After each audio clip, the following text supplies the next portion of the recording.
None of us really know. None of us really know. I know. No, I know.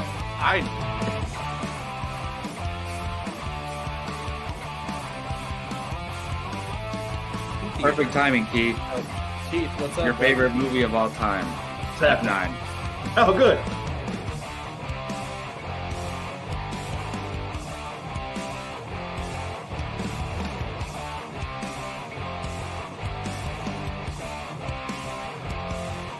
How is there any other choice than Remember the Titans being number 1? I'm curious. I'm spoiling mine, but Well, let's see. Here we go. Yeah, that's a good, good I'm question, not even Brian. done talking. you shouldn't be talking at this point. Oh man, I'm gonna miss that intro. Hello, everybody. Welcome back to Apocaflix Movies and Apocaflix Now. Thank you so much for joining us this evening. My name is Jake Berlin. If you have not joined us before, I'll be the host for the evening, guiding us through this one final show. We are here for one last time on the channel. And we're going to have fun doing it. You know, we're going to be celebrating. We're going to have fun talking with each other, talking with everybody else. And we're excited to hear you guys' thoughts, comments, and everything that we're going to be getting to here in just a little bit. As you can see, I got three of the 4 other members here on the channel with me. The 5th is on the way. Look, if you watch Apocaflix Movies, you know it's classic style for Keith to walk in at some point during the show. He is on his way. He will be here. He'll be joining Gio next to him in a few minutes. But for now, let's go ahead and see how the rest of the crew is doing. Look, we've been off the air for a little bit. It's been close to a month, if not a month. We've all been doing some crazy different things. We had a birthday. Someone got a new job. There's a lot of things happening here on the channel. So I'm just going to go around the line, see how everybody's doing. Gio, let's start with you. You clearly aren't in your homestead anymore. How you doing, man? You know, I'm probably better than I've ever been, honestly. Love to hear it. You know, it's a lot of changes for me in my life. Yes, I'm in a hotel right now. I'm finalizing getting out of my apartment that I lived at in the downtown area of Sacramento. Why? Because basically I have a new job now where I travel and I go to different hotels across the country and I go and provide relief wherever they need me. And so right now I'm in Seattle, Washington. Love it there. It's really more nice and has more to offer than I initially thought. It's beautiful there. Yeah. Beautiful. Yeah. So I've been there for about a month. Actually, since our last Now show, I believe, and I'll be there for another 2 months.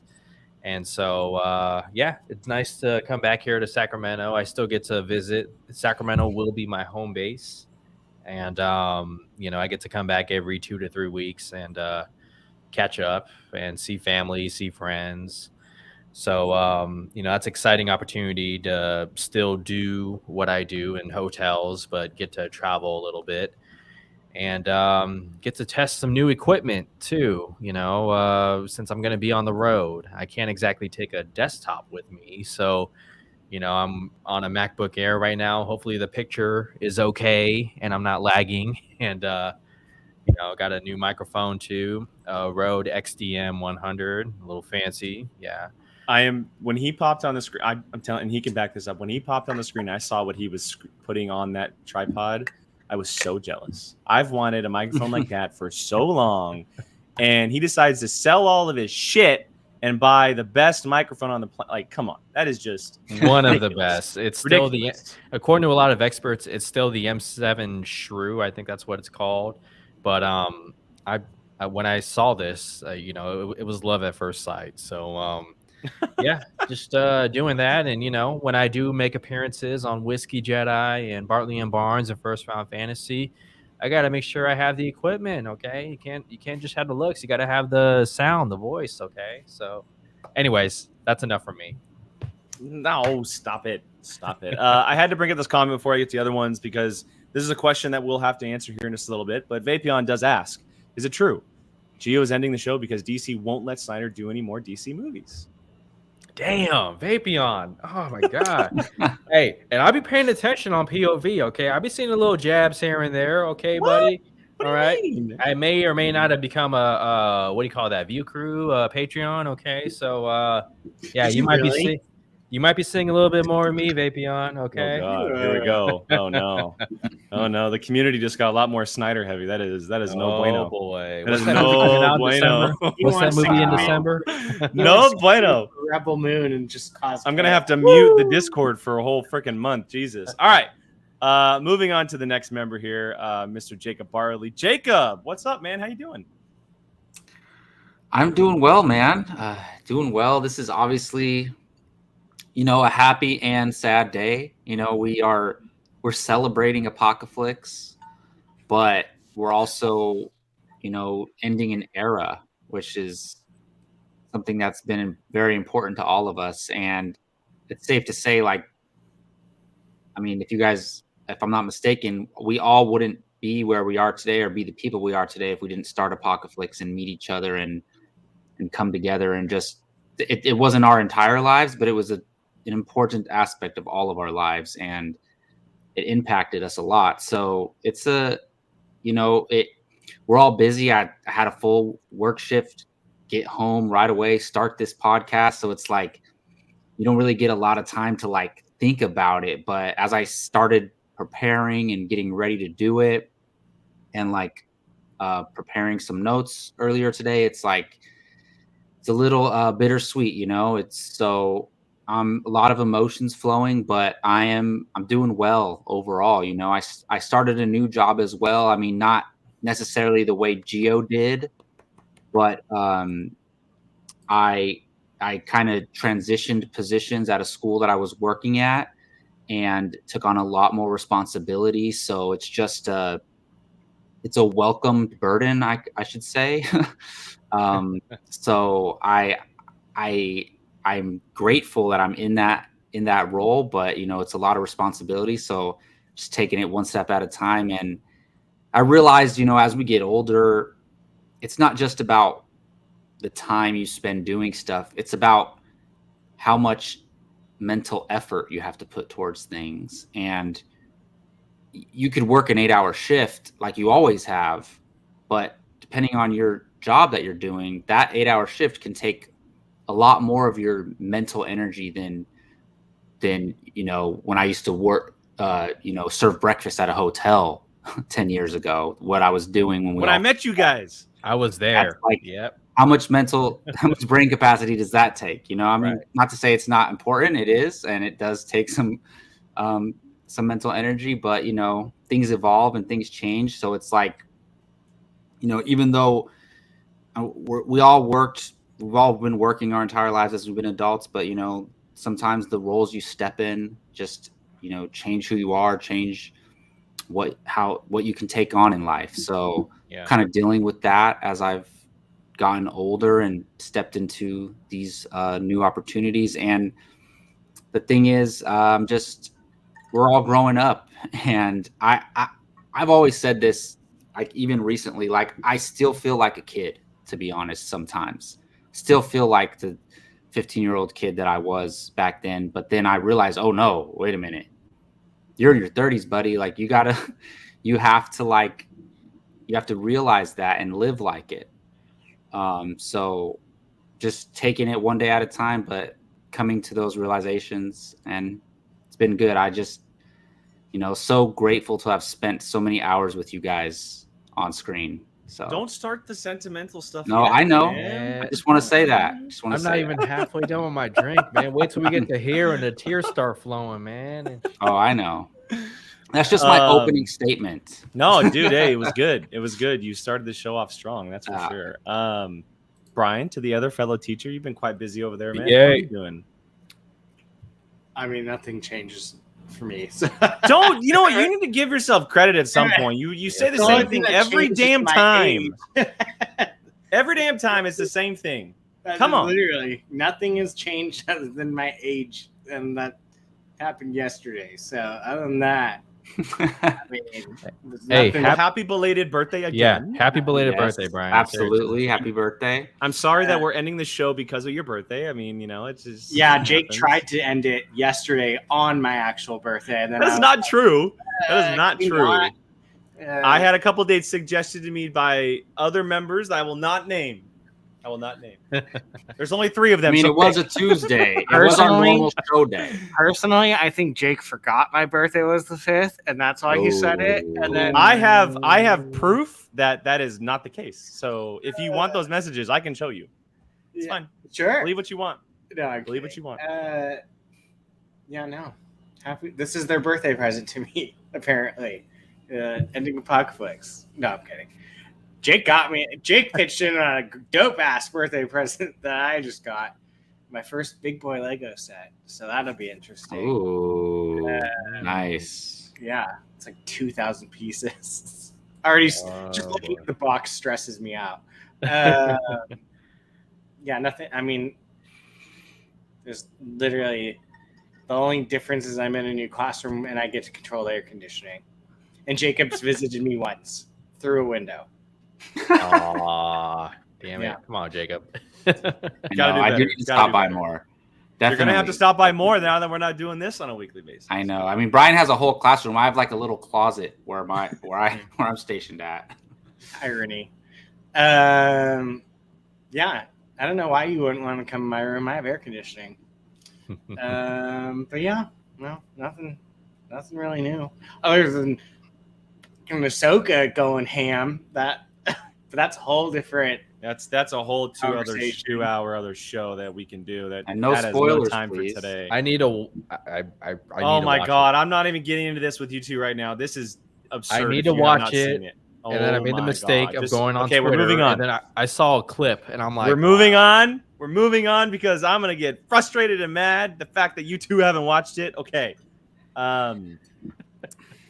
Look, I'm doing pretty good over here. Pretty decent. Obviously things are hectic in my household. My wife Gabby, she is 37 weeks pregnant. We are on the cusp of having a little gremlin running around here very, very soon. Yeah, so it's very much been baby prep here on my side of things. And my sister is also getting married this weekend. So My mom told me to tell her that she picked a great date. It's her birthday, so that's why. Oh, okay, good to know. So yeah, a lot of busy things happening over here on this side, but I'm very excited to jump in tonight, hang out with you guys because we haven't been on a show for a little bit.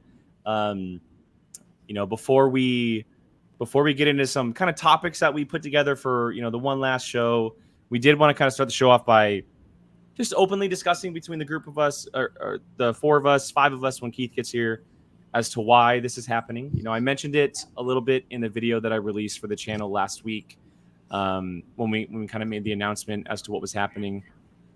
But we want to kind of dive into some specifics here, just openly talk about it a little bit more, give everyone else a chance to say something because I did the video on my own. I'll just say, just kind of reiterating what I said in the video in case you didn't see it. And it's funny, just irony real quick. It's not a knock against anybody, but that video has more views than any of our Apocaflix Now episodes. So all of you suck. Like, what the hell, guys? Hey, Anyway, Jacob and I gave final approval on the cut, so we could produce better. no, look, there was a lot of discussion over the last month, even then some, as to what should happen with Apocaflix, and things were changing on my end personally because we are bringing a baby into this world, and so the discussion was started. And at the beginning, we were gung-ho on trying to continue this channel in ways that we could possibly find, and ultimately when it came down to it, we all decided that just for the sake of how we're going today with our busy schedules and how different things are now compared to where they were 6 months ago, a year ago, 9 years ago when this channel started, we decided to, hang up the mics, for lack of a better term. So there was a lot of decision making, and everyone's going to get their chance to say something. But we all made this decision together. It was over a number of days and weeks of having conversations individually and as a group. We tried to find ways that worked best for us and our schedules to continue this, but ultimately we decided that it was at best to end on a high note. We've been going at a really good pace over the last year, 2 years, and instead of maybe letting it kind of fizzle out over time, or maybe our schedule's getting a little too busy over time, we wanted to end as a group, as the 5 of us. So I'm sure the guys could speak on it a little bit more. But that's kind of just a lead into this conversation. I don't know if anybody wants to start us off, get their thoughts out there, opinions. But the floor is open for the next however long on kind of just the why this is actually happening before we get into some other stuff. Well, I can just jump in there because, like, I feel like, for a long time, I was so vocal about, no matter what, I don't want to stop doing this YouTube channel. Like I said that, I used to say it like every meeting that we had, I would say that. Yeah. And because I believed it at the time, and it wasn't a bad thing to want or to believe, but I do think that, like, understanding why I changed my mind a little bit is just helpful to understand why we're doing it. And I just realized, like, who said it? Something isn't beautiful because it lasts forever. It's something like that. There was a phrase. Gio, did you say that, or is that from something? It's from Avengers Age of Ultron, when that's Vision right. is talking to Ultron, and he says, but a thing isn't beautiful because it lasts.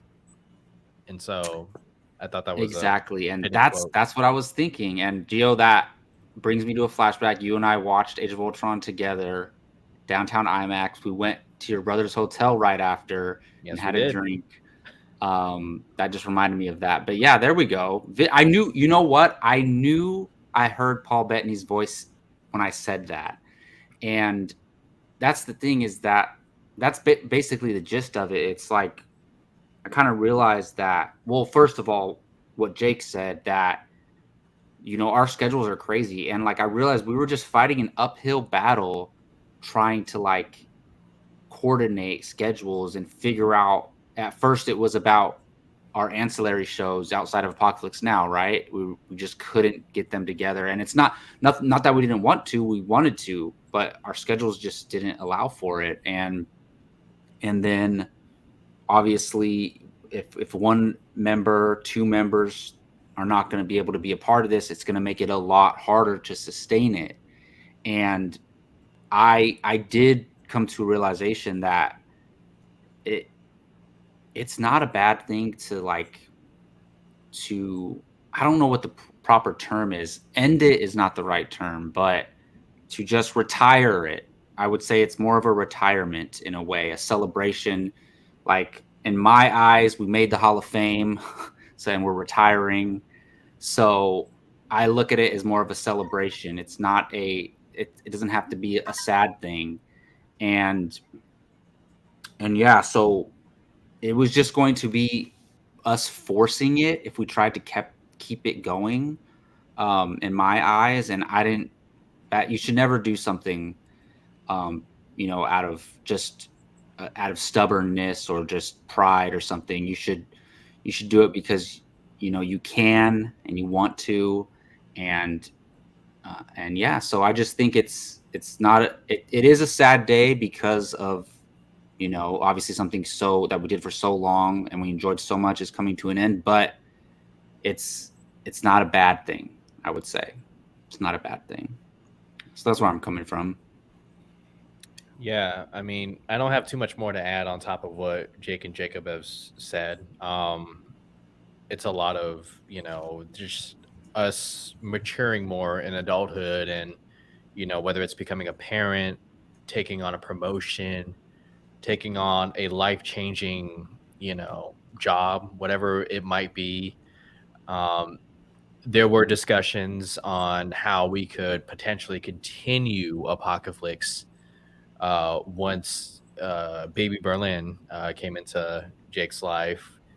But the risk of presenting a show that would be, for lack of a better term, watered down, was something for myself that was a big cloud over my head and possibly over our heads, and so while it is painful from an emotional standpoint to put an end to something that was such a big part of our lives, something that for a lot of us was an anchor, something that we could do to escape, the world, the real world. Um, it's still, beautiful to end it on our terms, to end it, on that high, and not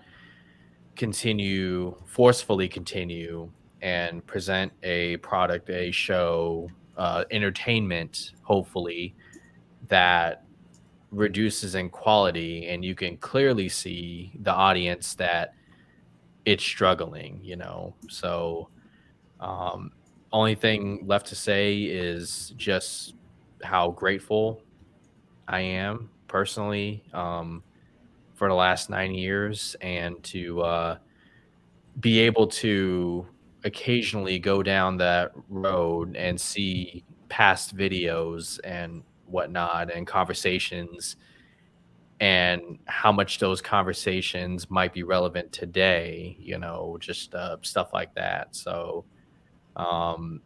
it's the right decision. It sucks, but in an unselfish way, it's the right thing. So, Brian, do you have any thoughts? I mean, what more? I just repeat the same thing. I mean, every single thing that's said is what we talked about. There's nothing that they haven't already said that I can say.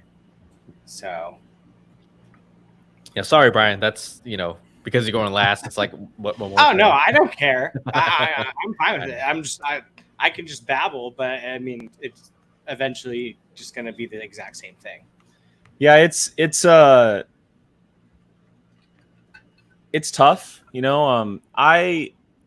I'll be very transparent with everyone watching, because you guys have been the last 2 years, maybe 2 years plus. We lasted this long because of you guys. The live streams, ever since COVID, doing live streams a little bit more, but then right after COVID, we started picking up traction on live viewers.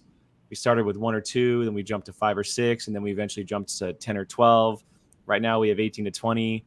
To a lot of people, that doesn't mean anything. Like if they have 18 or 20 live viewers, they're scratching their head and throwing bricks up against the wall.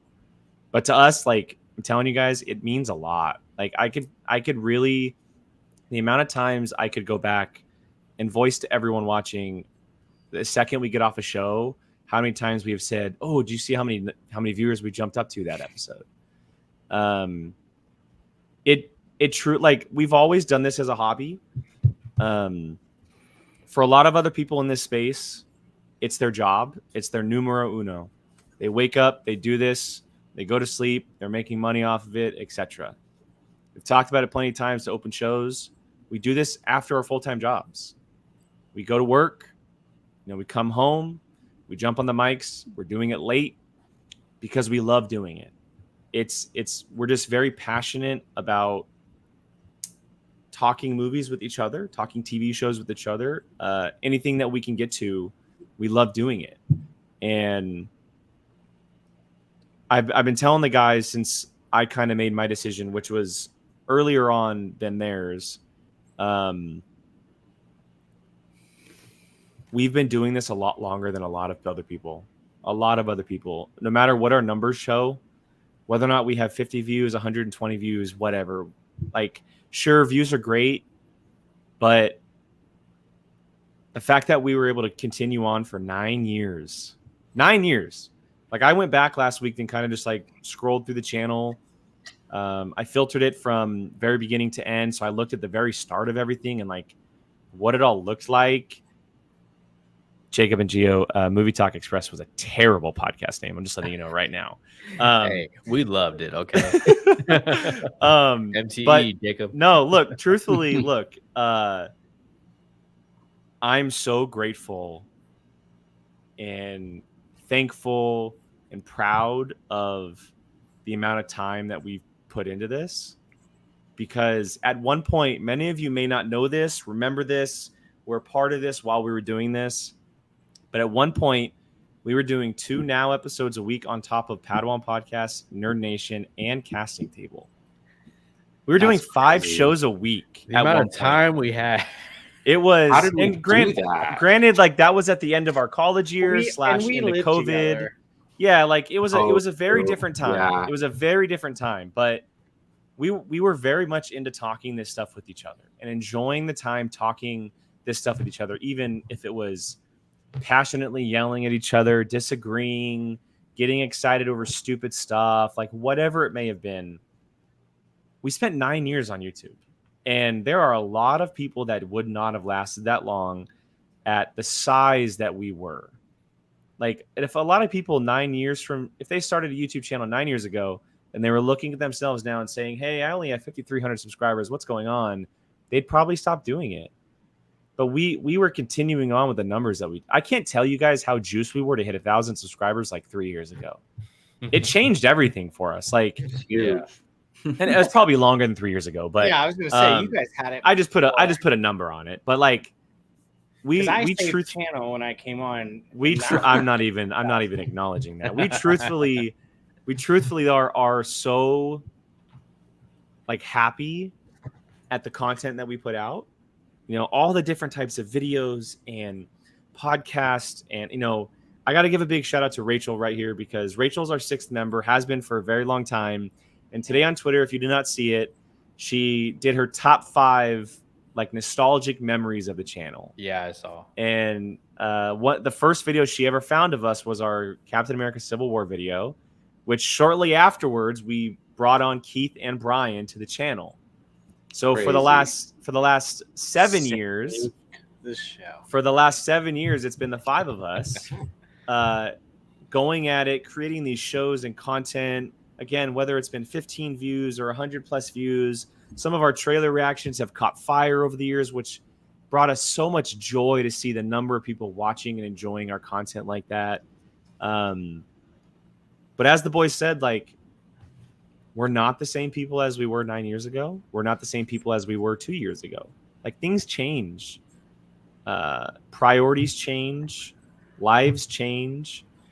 And as much as we love this channel and you know, Apocaflix is going to be in our blood for as long as ever. We knew at some point that it was going to be called quits. It was just very hard to realize now that was that time, you know, because we're still so much in the thick of it. It's not like we're all quitting podcasting or anything, which we'll talk about later on things that you can find us on, stuff like that. It's just that under the Apocaflix banner, the 5 of us trying to schedule things together, making sure it runs right.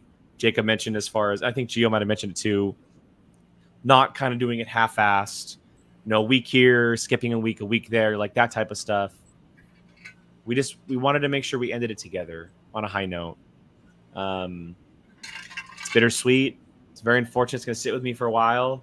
I've had a couple people message me today because I put a post out on Twitter and Instagram. But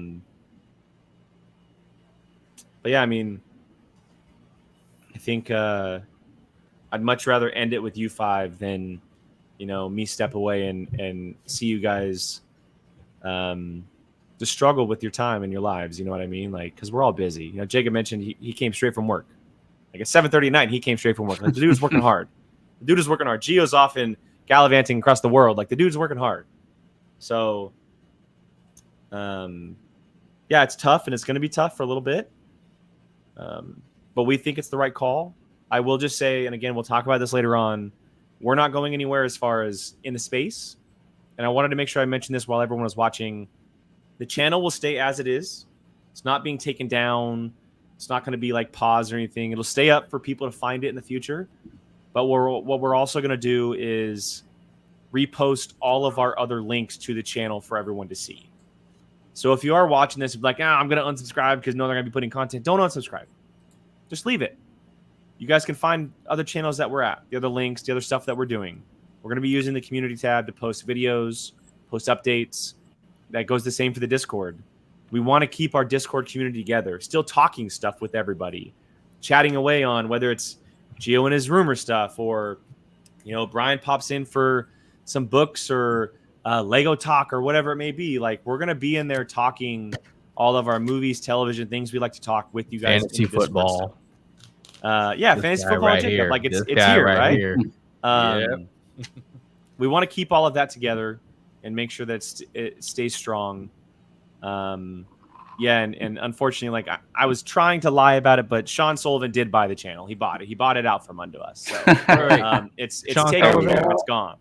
He's revamping everything. So yeah. There we go. Yeah. And that guy. Sean, you want it? Shout out to Sean. Oh, he's selling it for $35. Got it. Or he bought it for my price is bigger than that. So is that before or after taxes? I want to say something. Go ahead, Gio. Go ahead. Yeah, I want to say something before I get too buzzed. Halfway done with my crafting coke here. I got to give Jake Berlin his flowers.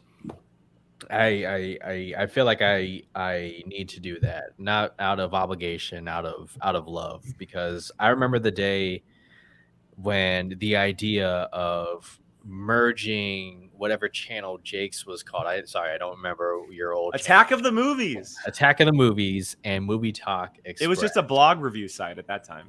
Yeah. Jacob, I think we just started audio podcasting, or I think so. It was just the two of us. But Jake, if I remember correctly, we were at a sushi place and you brought up that tracks, like, the idea of combining forces.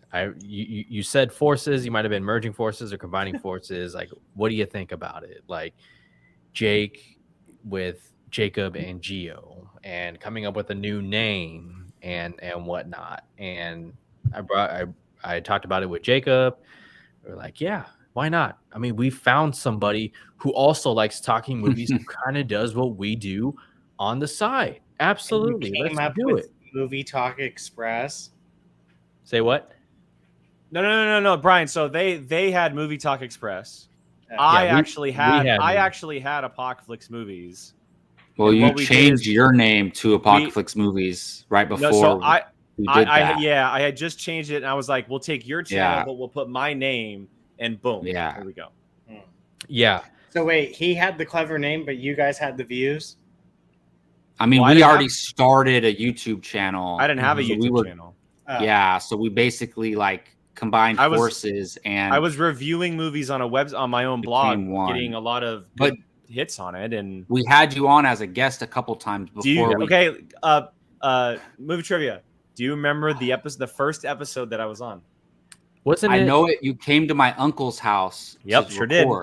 Sure did. I don't remember what. It had to do with 2015 though. Godzilla, right? Godzilla.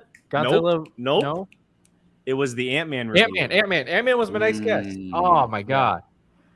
It was the Ant-Man review. Shit. Yeah. But real quick, I just want to say, so at some point, and Jacob, you could probably give a better date than I can, because I can't remember exactly when.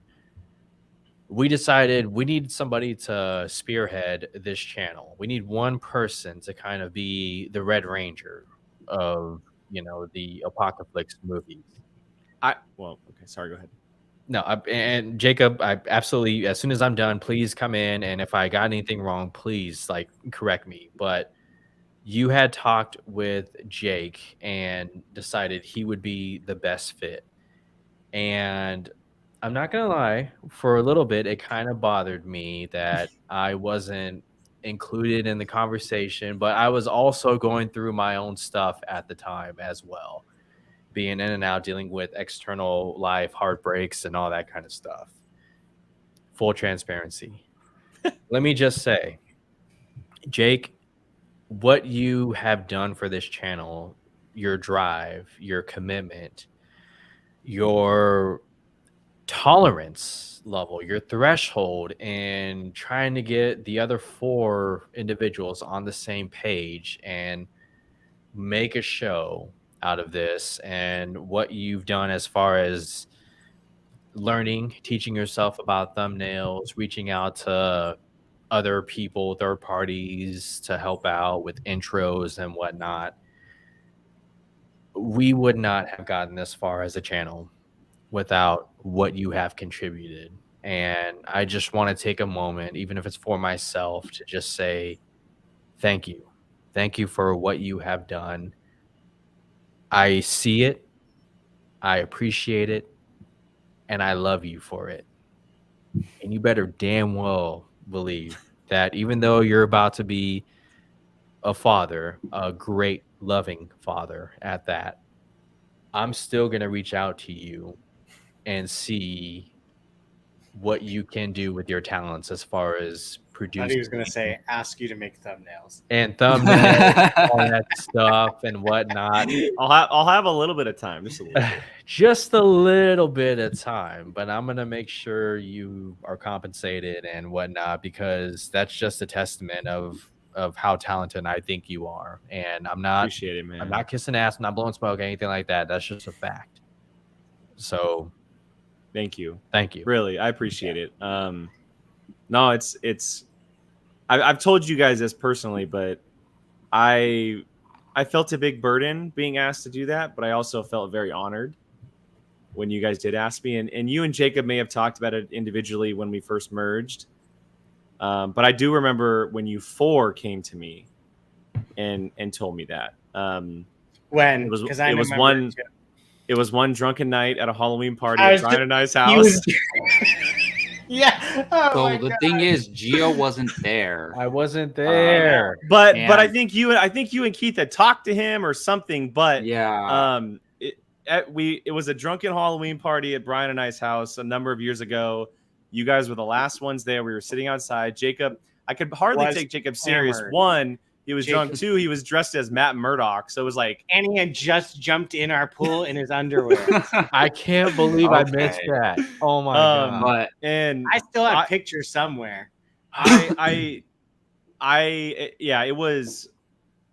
I'll never forget that conversation because we were sitting by a fire. We had a fire going. We were hanging out in the backyard, and you guys brought it up. You were like, "Hey, look, we talked about this. If we really don't want to make this something, we need someone to kind of drive us forward and be the person who has to say stuff when he may not want to." And I was happy to do it. Obviously, it was a big weight, but I was happy to do it. I was very honored to do it, and I wouldn't change it. I really, really would not change it. So. yeah, I mean, the thing is, Gio, you said why you were kind of away from the channel at the time. Yeah. And we all knew for a while. Jake and we talked to Jake about it before, like, oh, should we have a leader or should we just kind of like committee type thing? And like, I mean, Jake never like made decisions on his own. He always asked for our input. And the only time he made decisions on his own when we wouldn't wouldn't decide, so he'd have to make decisions. But I just remember that night. It was funny because I started saying it, and Jake was looking at me like, and I was like, "No, I'm doing this." And then we just went ahead and did it. And it wasn't like, look, this was a hobby that we were doing. You know, we were trying to build something, and I just thought it needed direction. And Jake was the obvious choice. He's baseball coach. He has leadership skills. He knew he had a vision. And That's a good word. And Jake, I've told you this before. You make the best thumbnails on YouTube. Like professional, like whether those people who get paid for it, like you make it better than them. So I've told you that personally. I've said it to everybody I know who would like Gabe, for example, who I do FRF with. I'm like, it makes the best thumbnails. Like, it's such a bargain. So there's no reason why we should, not take advantage of that. So yeah, man, thank you for your leadership and keep doing your thing, man. You're killing it. Thank you. I appreciate it. I really do. I regret my price now with a baby on the way, but hey, I can't change that. So, all right. If anybody doesn't have anything else to say, we can get to some of these super chats, and then we can move forward with some of the topics we have laid out, discussing some things as far as us not being here and things we're looking forward to in the future. Is anybody else? Gio, go ahead. Yeah, I just want to give another shout out to Brian Avalosino and Keith Barnes and the two editions at the time. What was it? 2016. We could not have found two more incredible people, genuine people who enjoy the same things that we do, and each brought their own unique personality to the channel. I remember Brian started off, correct me if I'm wrong, but terrified. No. But he was like all into the YouTube analytics, right? And like, yeah. Oh, remember that meeting we had where Brian was on FaceTime? I remember, and he was like going place, through, right? Yeah, he was going through all the. He was like, "Oh, we could do this and this," and yeah, I remember that. Well, because remember the first meeting he was on. It was in Jake's living room, or your parents' living room, or kitchen, your parents' dining table, and we like Zoomed, not Zoom. We weren't using FaceTime, Zoom back then, but FaceTime, and it was Brian had like an analytics. It was like an analytics meeting. Yeah, I basically like. You guys think I'm joking when I say and then he never looked at it again.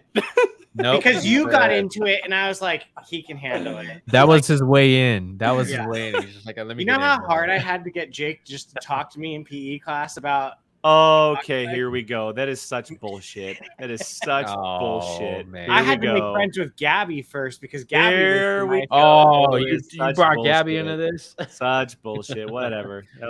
No, but technically, Gabby was my friend first, and then Jake came. Oh, the plot thick. Because I'll never forget the first time Gabby said hi to me. It was on the 4th floor of the parking garage at Sac State, near the tennis courts. She's like, "Hi, Brian." I was like, in my head, I was like, "How does she know my name?"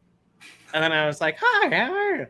What? This was like the first week of school, or like second week of school. And then so we became friends, and then I guess Jake just came along too. Okay, oh, man. Right. But like, yeah, having you and Keith on, and Keith's on his way. He's at the hotel bar getting me another drink. But oh my god.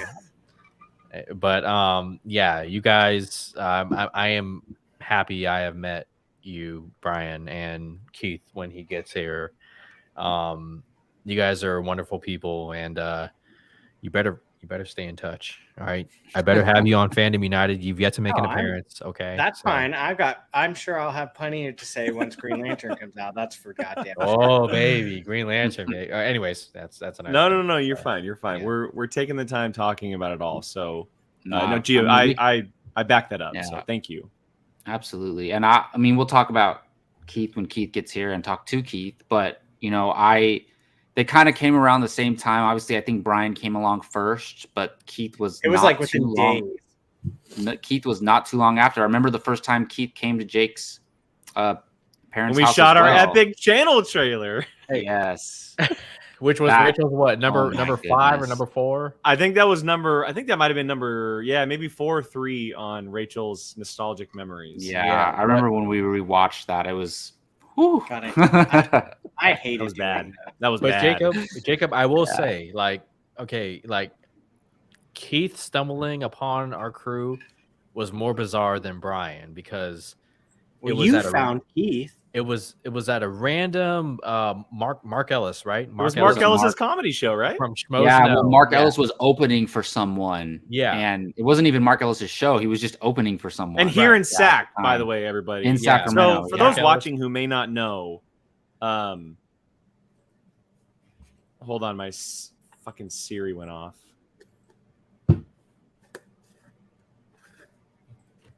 Okay. Max, yeah, you were the first friend. For those who don't know, Gio, Jacob, and I met. So we lived within a half hour of each other, probably even closer.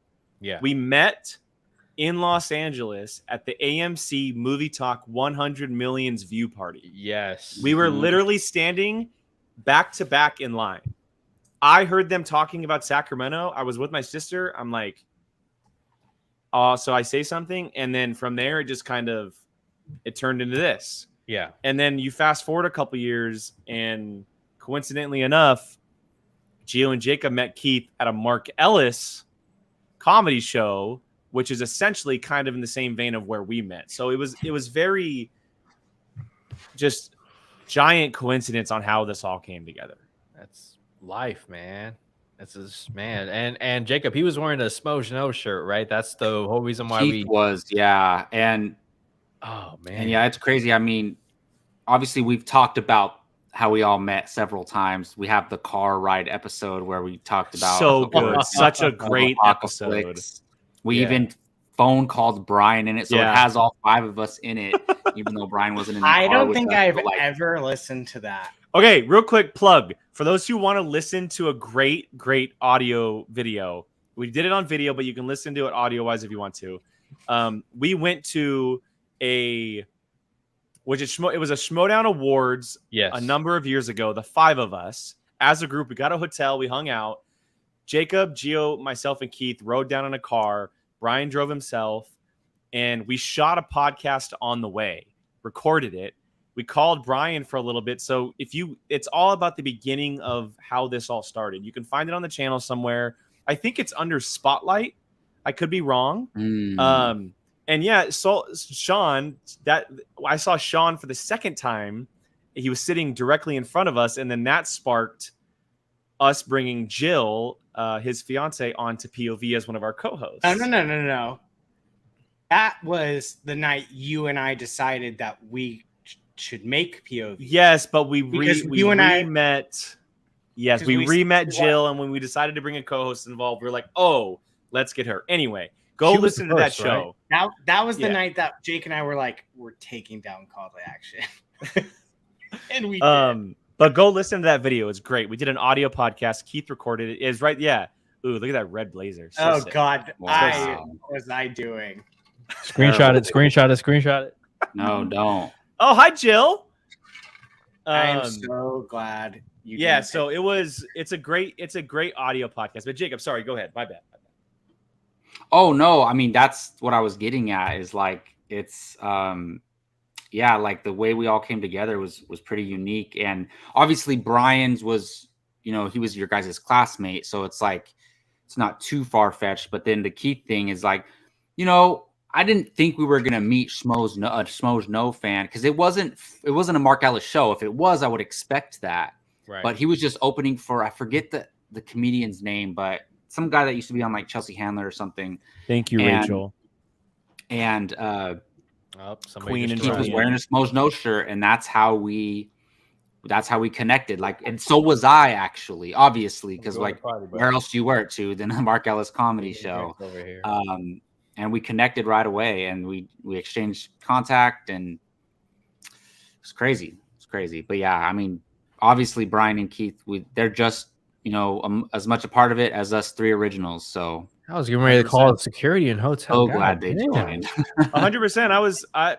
It's funny. We had a little bit of a conversation about like maybe finding a way to start the show with the 3 of us, the originals, or ending the show with the originals. But honestly, when it came down to it, we may have started it as the 3 of us, but Apocaflix Movies is the 5 of us, and it always will be. And to me, it wouldn't feel right, even though like Gio, Jacob, and I did start this. I still want all 5 of us on here for the entire time because Apocaflix is the 5 of us. The 5 of us is Apocaflix. So, yeah. But Keith, what's up, man? What's up? What's going on? How you doing? Thank you. I'm here. Yeah, long day. Mr. Barnes. Long day. What's up, man? Last one, man. Go everything. I feel that, man. I feel that. How's everything going, dude? Star Drew, Karen, John Booz, John Pierce, Rachel, everybody. What's going on? What's happening? I'm here. Good evening, everyone. I'm all right. A little bit of a down week because I'm still coming down. I'm still kind of I don't know what you call it, but went to see Beyonce. I know. You went to see Beyonce, huh? Went to see Beyonce at Levi Stadium last Wednesday, down in Santa Clara. First of all, Levi Stadium's awesome. The awesome stadium. Yes, it is.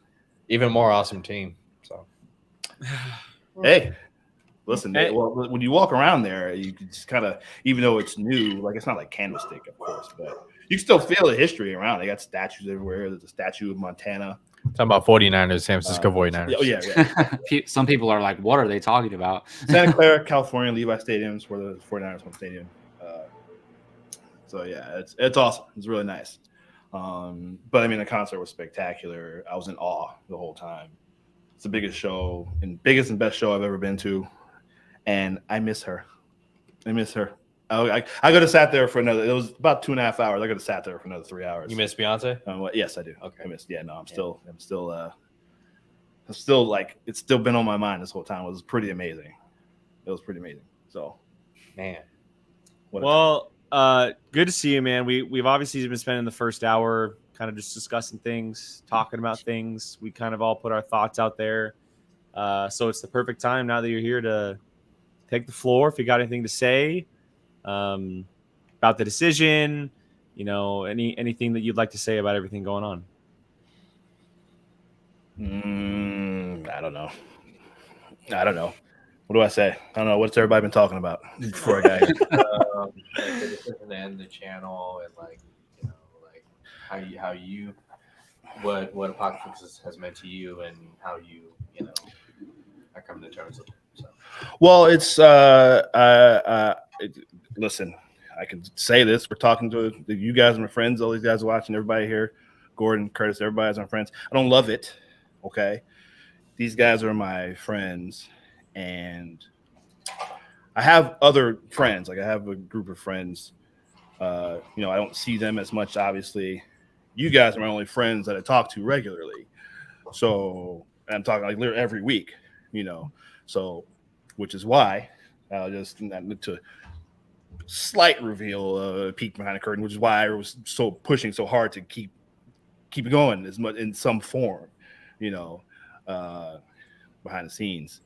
A big part of why, because it's fun. I love it. I enjoy it. And like I said, you guys are my friends. I actually talk to you guys weekly or however often it is, because you're the only friends I have that I actually do talk to that regularly. So that's going to be a big loss. And I look forward to this. I look forward to the show every week. With everything that happened over the last couple of years, it got harder and harder to do for everyone. But I mean, I'm just going to, at this moment in time, speak for myself. Harder to do from between not having the equipment to do it, which is, I mean, come on, that's the biggest, most basic thing. Yeah. I was my kids are getting older now. My daughter Sophia, who of course everything happened with her back in end of 2021 with her transplant surgery. She's a senior now, just started her senior year, so she's a senior in high school. So, she plays she's the athlete of the four of them, so she plays all the sports, so and she's a year-round volleyball player, so it's hard to kind of keep up with that, our practices, plus going to the hospital a bunch of times, which we've had to do over the last year and a half or so. So yeah, and obviously all the changes with you guys and everything, of course, it got harder and harder to do, but I still look forward to it every week. And so in that sense, it would be disappointing to not. Anytime I couldn't be on the show, and you got, I would put the little, sorry guys, I can't make it, put the little mad face emoji. I was actually angry. I couldn't come and be on the show that night, because I want to be there, and talk about whatever we're talking about. And even if it was something I wasn't that interested in to talk about, I still want to be there. I would gladly sit and listen to you guys talk about whatever. You guys look how much I enjoyed asking you guys Game of Thrones questions, because I've never watched it. Probably, but I love hearing you guys talk about it. I love listening to you guys talk about that show and stuff that I hadn't seen or whatever. But so yeah, I'll miss that. Like I said, I was always disappointed to not be able to be on the Marvel Rewinds or the Fandalorians. I've watched all the shows, but I just couldn't be on to do that stuff. And obviously for you guys, it got harder. Those things got harder and harder to do. I'm always the type that we can find a way. I do that with everything. So it wasn't just you guys. I'm always that way. I'm always just. It's a good mindset. Yeah. I always want to. Yeah. find a way. But it is what it is. Here we are. We'll get into later, I guess. There's other stuff that's going to be going on with everyone. So, I'm sure you guys are stressed. Won't be the last time you see us, and certainly not. I don't know how much about it, like all 5 of us, but certainly there will be combinations of us at certain points you'll see. Listen, Jake, I really enjoyed being on the Whiskey Jedi with you. That was fun talking indie. You and I are. I have another idea for us to do, by the way. Lucky you, I haven't even been on that channel. Listen. Yes, you have, Brian. That's fine. Whatever. See, We'll talk about it later. We'll talk about it later. Okay, listen. That's me and you, and we've always talked like you and I. People always ask, "Well, who has the most? Who has the most comment?" It's always you and I, 100%. That's a really good point that you brought up that wasn't mentioned yet. Is with the channel ending, some people may be led to think, "Oh, they're breaking up, or there's drama, or something happened." That didn't happen. I promise you, it did not happen, and all 4 of the other guys can back that up. It truly was a discussion between the 4 of us, a very long-winded one. Oh, listen, it's been being discussed for months and months.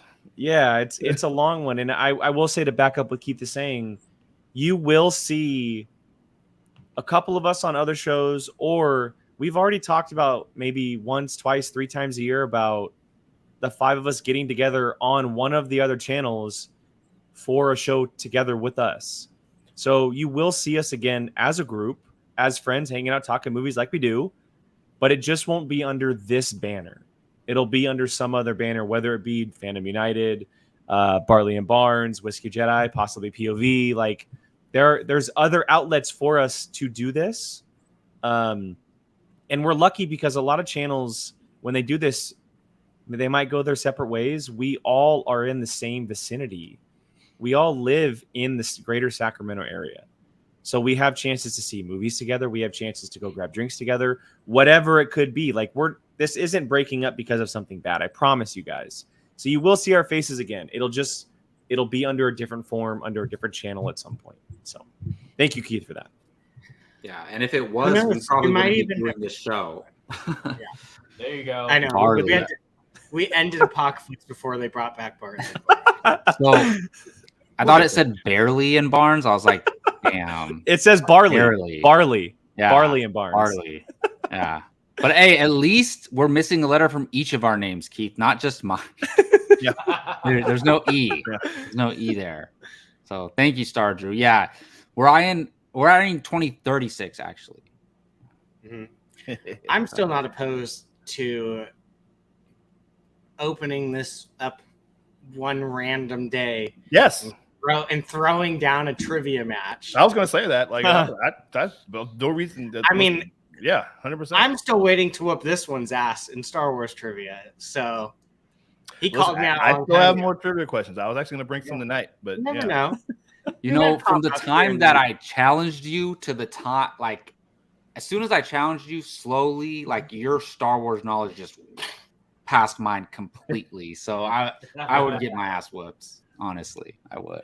Quick question. This is one of my backups. Get your whiteboards ready. Batman Begins. What was the original purpose for the tumbler? Oh, to look military badass tank. On the screen. But what'd you say, Brian? To look badass on the screen. Okay. Jacob, what'd you say? Well, it was a military vehicle, yeah, right? What did it do? Tumble. Jake's thinking. I know what it is, but come on. Jake? Come on, Jake. It had something to. Did it have something to do with cables and like jumping? Yes. Right, jumping over like gaps for cables. For bridges. Yeah. Okay, bridges. Okay. 2 of them would get on opposite sides and. Okay. Like okay. That. Yeah. I thought so. Okay. I thought so. Easy. I Well, I got one right over at Jake, and that's how we're gonna end this. Let it be known I didn't that hear I you say an go answer, Gio. undefeated I'm undefeated on Apocaflix trivia. Just saying.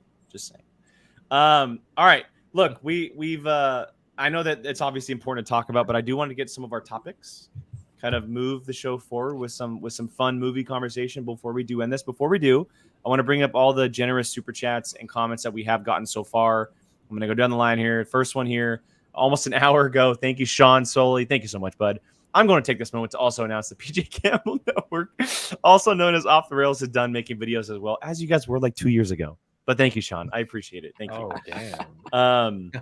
Rachel you, Sean. coming in. Rachel with the donation. Thank you so much, Rachel. You have all been very positive, enthusiastic, and relatable group of friends. It's what drew me to the channel, and that has stayed consistent over the years. And you are going out on a high. Kudos. Thank you, Rachel. The Rachel, we love honorary you, Rachel. 6th member of this Very much, team yes. for sure. And all that you've done. Thank you so much. I'm We sad. still wanna meet you. Yeah, I still want to. Rachel, if I happen She's to, awesome. She's if I as happen great to as be she is in in Arizona, if I happen to be in Arizona again, I'm hitting you up. Okay. No, we're gonna She's- figure something out, man. She's as great as she is in person. I promise. There's stuff to do in Los Angeles. We're gonna get down there for something. Rachel can meet us. We're gonna. And then Indian Foodie America left a $10 super sticker. Thank you so much for the My donation. buddy Prakash, he's okay, thank Yeah, you. I was gonna say, Jake. he used you. to wear the Apocaflix t-shirts to work. Oh, you met him, Brian. He when you worked for Dream, yeah. And then finally here, John Booz with the super chat. Thank you so much, John. Saw a group of Goonies and thought I'd stick around. Stay tight and good luck. Look forward to anything you all do. Hashtag SAC2. Yeah, John lives in SAC2. He's in the area. What? So thank you, John. Yeah, Why he lives in the area. And then one final comment here from Shane Rose. Still doesn't feel real. It's like the song "Am I Dreaming" from Across the Spider-Verse. However, I completely respect the decision. And thank you guys for showing how fun doing podcasts can be. Thank you, Shane. Appreciate you. Much appreciated. And as John says, Rachel is the real MVP. 100%. Absolutely. 100%. Yes. 100%.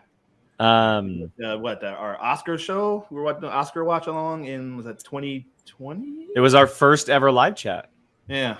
So, Keith, Yeah. I know you haven't had your phone all day, but look at Apartment. Twitter. Rachel posted her nostalgic memories for Apocaflix, her 5 nostalgic memories. And they're pretty great. She screenshotted episodes of the shows and nice. posted them to Twitter. It's pretty good. So, Okay. and the Oscars was one of them. Which is why I mentioned that. Oh, sweet. Okay.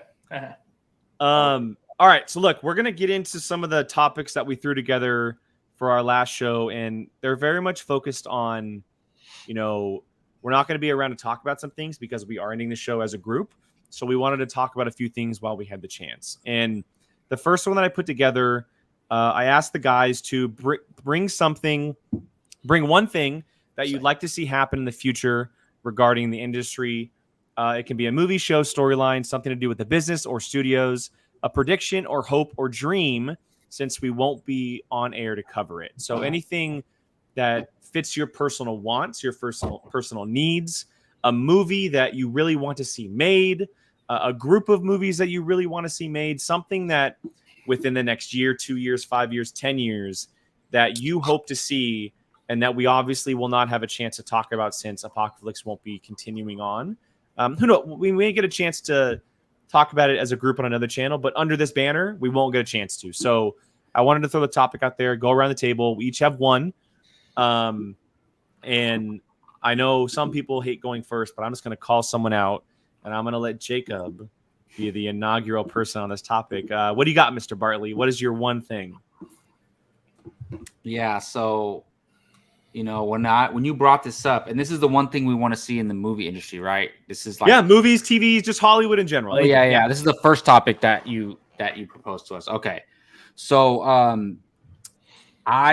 a couple ideas flew through my head, and then I'm like, you know what? I have to go with my one movie wish if I ever could have it, and this is just personal to me, and like no one else is ever going to wish this. Not anyone on this panel, probably not anyone in the world, but so nerdy. But I just want to see. Look, they are planning a Power Rangers. Oh my anime God. or whatever. But Christ. listen, Jacob, I Doc just Ray Montgomery cannot be the Red Ranger. No, he cannot be the Red Ranger. No, that one's done. Even though they're trying to do like, there's whispers that they're trying to say like, kind of like how they've done with DC. It's like a huge multiverse and everything's canon. I don't want them to do that necessarily, but I just want a successful Power Rangers franchise of somewhat, even if it's like, all right. So we've talked about this before, and this is somewhat, so this kind of ties in. So Hasbro, they owned several properties, and that if you've seen certain movies, you know they're bringing 2 other franchises together. I would like to see them incorporate Power Rangers into that shared cinematic universe, because I've realized that. Hang on. Can you not poop on my dream? Let him cook. No, Let him cook. Hey, let him cook. Let him cook. Go ahead, Jacob. Come on. Hang on. Let him cook. Go ahead, Jacob. You've actually talked optimistically about this before, about like Transformers and Power Rangers coming together, because there's certain elements that would work. Yeah. But go ahead, Jacob. For me, I've came to the realization that, and also R.I.P. Jason David Frank, I would like to see this in honor of him, but they tried a Power Rangers reboot to do something serious with it, and it was actually a good movie, but it completely flopped. And the aspect of it that they failed at was the Zords, and the Zords are kind of like Transformers, but they failed at that. The special effects on those weren't good. The action with it wasn't good. And that's the one part that could draw audiences in. I've always said, if you can make it look like Pacific Rim, make it look like Transformers, that would draw people in. Hey, you know I'm all about Pacific Rim. And the first one. They're doing this thing with Transformers and G.I. Joe, where it's like the government agencies being involved, and there's a science fiction element, and there's this big war coming. Whatever. At this point, for me, just bring the Power Rangers in there as well, and make it just this huge, big galactic battle, and hopefully they can have some success there. Question for you, Jacob. Yeah. Because I just recently watched Rise of the Beast. Not recently, probably like a month ago. Do you think that's possible? Because they essentially made the main character a Power Ranger. I mean, that's what I'm saying, right? So, like, they essentially made him a Power Ranger. Yeah. Essentially, right? A G.I. Joe Ranger. I know. So like, it's been out for a couple months. Like, it's your fault. So Brian, you just ruined Brian's the theatrical at home. Jacob literally said before me that they're blending the 2 universes. I didn't explain in the Power Rangers comics. They incorporate like the government, and they kind of have to work with because they can't just go around doing what they do and just stay hidden. Like, they kind of work with the government to. It's certain things like, okay, you guys can get involved in this, but you can't get involved in this type of thing, right? Like, and the so, Avengers. Yeah. So if they can incorporate that somehow, like, and build it up, because I don't think one on its own, a franchise on its own, is going to succeed. It's just not popular enough among like all general movie going audiences. But if you had some big thing with G.I. Joe and Transformers, I think it would be really cool, because I just want to see Power Rangers on the big screen succeed. And that's for me. Look, there's so many different things I could have chosen, right? Like so many different things, television, movies, like obviously, Star Wars related or MCU related, DC related, whatever. But like, I'm just going to stick true to myself and what I really want. And that's what it is. That's what it's been for years. And the thing is, it's already kind of set up with those other 2 franchises. So if they can just plop it in there, it's owned by the same company. E1 is the same production company that's making all the projects for all of them. They're making the Transformers movies? I believe it's E1, right? Is that the name of the company? Oh, I'm not sure. Yeah. So at the beginning of the Transformers movie, it's like an E1 production. So basically Hasbro, that's like Hasbro's production company, basically, who's making their new stuff now going forward. Yeah. So that's what I would like to see. And that's the thing is, like, you'll hear me talk about it if it happens. Like, best believe that. But that's just something that I wish Apocaflix was still around for when and if it does happen. But that's okay. You're definitely going to hear about it if it happens. So I don't know anything about Power Rangers. I didn't really watch the show or anything. Yeah. And I've only dived into G.I. Joe and Transformers a little bit, but I could be completely off basis on this. Mm-hmm. But I feel like out of the three, do you think Power Rangers, as far as a universe, could sustain itself more than Transformers or G.I. Joe?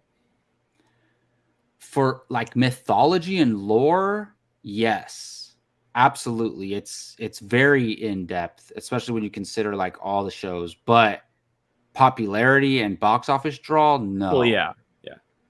Yeah, Okay, but just curious. with the mythology, I'm not gonna lie. I have like a 6-page outline for like for a Power Rangers franchise. He has the first script written for the Yeah. What's it called? Jacob, do you have a title?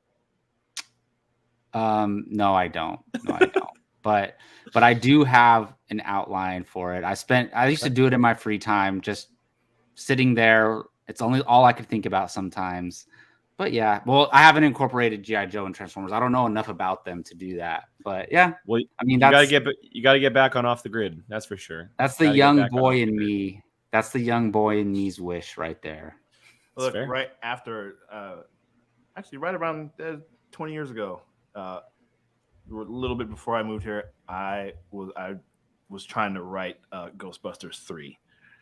Okay, so I was like, oh, I'm gonna be the guy that made Ghostbusters 3. So, do you still have that laying around, Keith? It's probably in storage back in Virginia. Got a few pages I have. Yeah, he has the treatment. So yeah, he's got the first treatment. There you go. Turning out to be yes. Before I knew what that was, but yeah. No, Jacob. Look, Hasbro's clearly putting the blueprints out for something. So I'm sure Power Rangers is in their plan at some capacity. So I'm sure you'll get it at some point. That's for sure. Get something. Yeah. All right, Keith, let's go to you next, man. What is the one thing from the Hollywood verse that you want to see since we will not be on the air? This is perfect because my thing is almost tied almost directly to what Jacob was just talking about, except it's the opposite. What I mean is, you tell. What you want is awesome. Okay, I don't want to take this from you. Okay, but I've got all the Infinity Stone. When I get all the Infinity Stones, I'm going to tell you, it's not going to happen.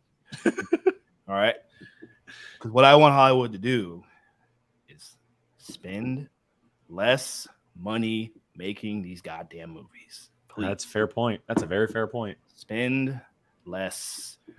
God, Fast X. All of them. The Flash, Indiana Jones, all of them. Indiana Jones, as much as Jake and you and I loved it, come on, man. That movie did not need to be $300 million. No.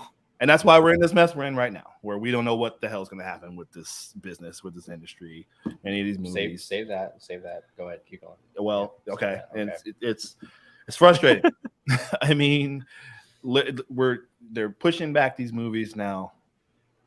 We're all looking forward to whether it's Dune or whatever. I don't know. Whatever. Probably the Marvels, I'm sure. Unless I missed. I don't know if that.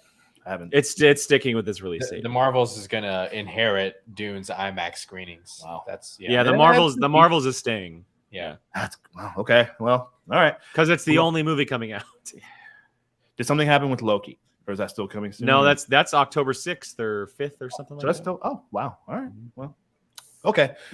Well, whatever. Well, that's good, I guess, to watch, but it's gonna suck when we're not gonna see the people promoting the stuff. One of the big things we need is to see Brie Larson and Tiana Harris and the young girl. I'm sorry, Ms. Marvel. I don't know her name. What's her name? I missed her name. Iman. What's her name? Miss Marvel. Iman Vellani. Yes. Okay. Yes. Thank you. Yes. Like a big part of that's going to be seeing them together and then doing all the stuff, all the press and having fun, especially her because she's so great. Yeah. She loves that character so That's much. what experts said about Blue Beetle. Is a big reason. Sure. Why, Blue right. Beetle didn't have the right. Yeah, man, and you can do less. Everybody, it's cliche. Obviously, the cliche phrase "less is more." Less is more. Stop trying to go crazy. Stop going crazy with these budgets, especially if you're not gonna pay your people that are in front and behind the camera and doing all the stuff. If you're so busy, crying about your poverty. Hey, if you're studios, I'm just tell you guys now, if you're struggling, if you're hard up for money, you're running your business poorly. You shouldn't be doing it anyway. Save it. Exactly. So I'll just say whatever. I don't want to get too far into that. Save it. But listen, it's frustrating. All this is happening around. It's really frustrating. something about like what you're, because you just mentioned it, Jacob. I'm just going to use your thing. What you're talking about, to me, that it makes my head just want to explode, because they would do some big dumb stuff like that, and it would be terrible because they're so focused on all the spectacle. Focus on a good story. So if I were you, and I know you love how much you're so passionate. Well, no, I want just Power Rangers, but I'm saying if the only way they could succeed is connected to those two, then I'd take it. If you take it and put it with, but that is the problem. Shouldn't be that way. Just make a small, good Power Rangers movie. Focus on that. Quit about trying to combine it with whatever other big dumb property, and quit making these big dumb commercials. Just make a good story. It doesn't have to be the biggest Avengers Endgame thing in the world. Stop trying to chase that. You're not going to get there. No one's doing that anymore. A great example, I think, what you're talking about, just to kind of pick up, is the first Deadpool. Boom. There you go. How less of money that movie was made for, how much money it made, and it's on a gigantic character like Deadpool. That's it, right? Like, if you just stick and I think it comes the first John Wick. I think it comes down to, in those two examples, they weren't galaxy or world saving events. Everything doesn't have to be saving the world, right? Right. They're too focused on the stuff instead of focusing on the story. It's one of the problems with a lot of superhero / comic book stories now, is that they're too focused on all those stuff. So just make a good story, the comic book stuff, all the spectacle, all the stuff that everyone loves, that'll come. Oh, yeah. Steven Spielberg's words from 10 years ago is starting to make sense about the whole implosion. Sure. Yeah, you're absolutely right. So that's what I like to see. Yeah. Smaller budgets on these movies, more focused on creativity. Even if you can take a big IP, like the biggest one ever, Barbie, and get a filmmaker with a vision, let him or her execute that. Look what Barbie's doing. And it's Barbie. Like, you couldn't get more bigger of a property than that. And it's crushing. And it didn't have to be a big, I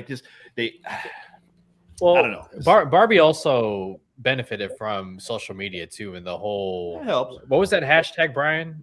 Barbenheimer. Like, nobody could say that movie didn't also benefit. Both Oppenheimer and Barbie didn't benefit from that whole thing that happened. They did, but Barbie would have. Oh yeah, no, Barbie would have crushed. Yeah, but Barbie's doing numbers right now, and Warner Brothers almost unheard of.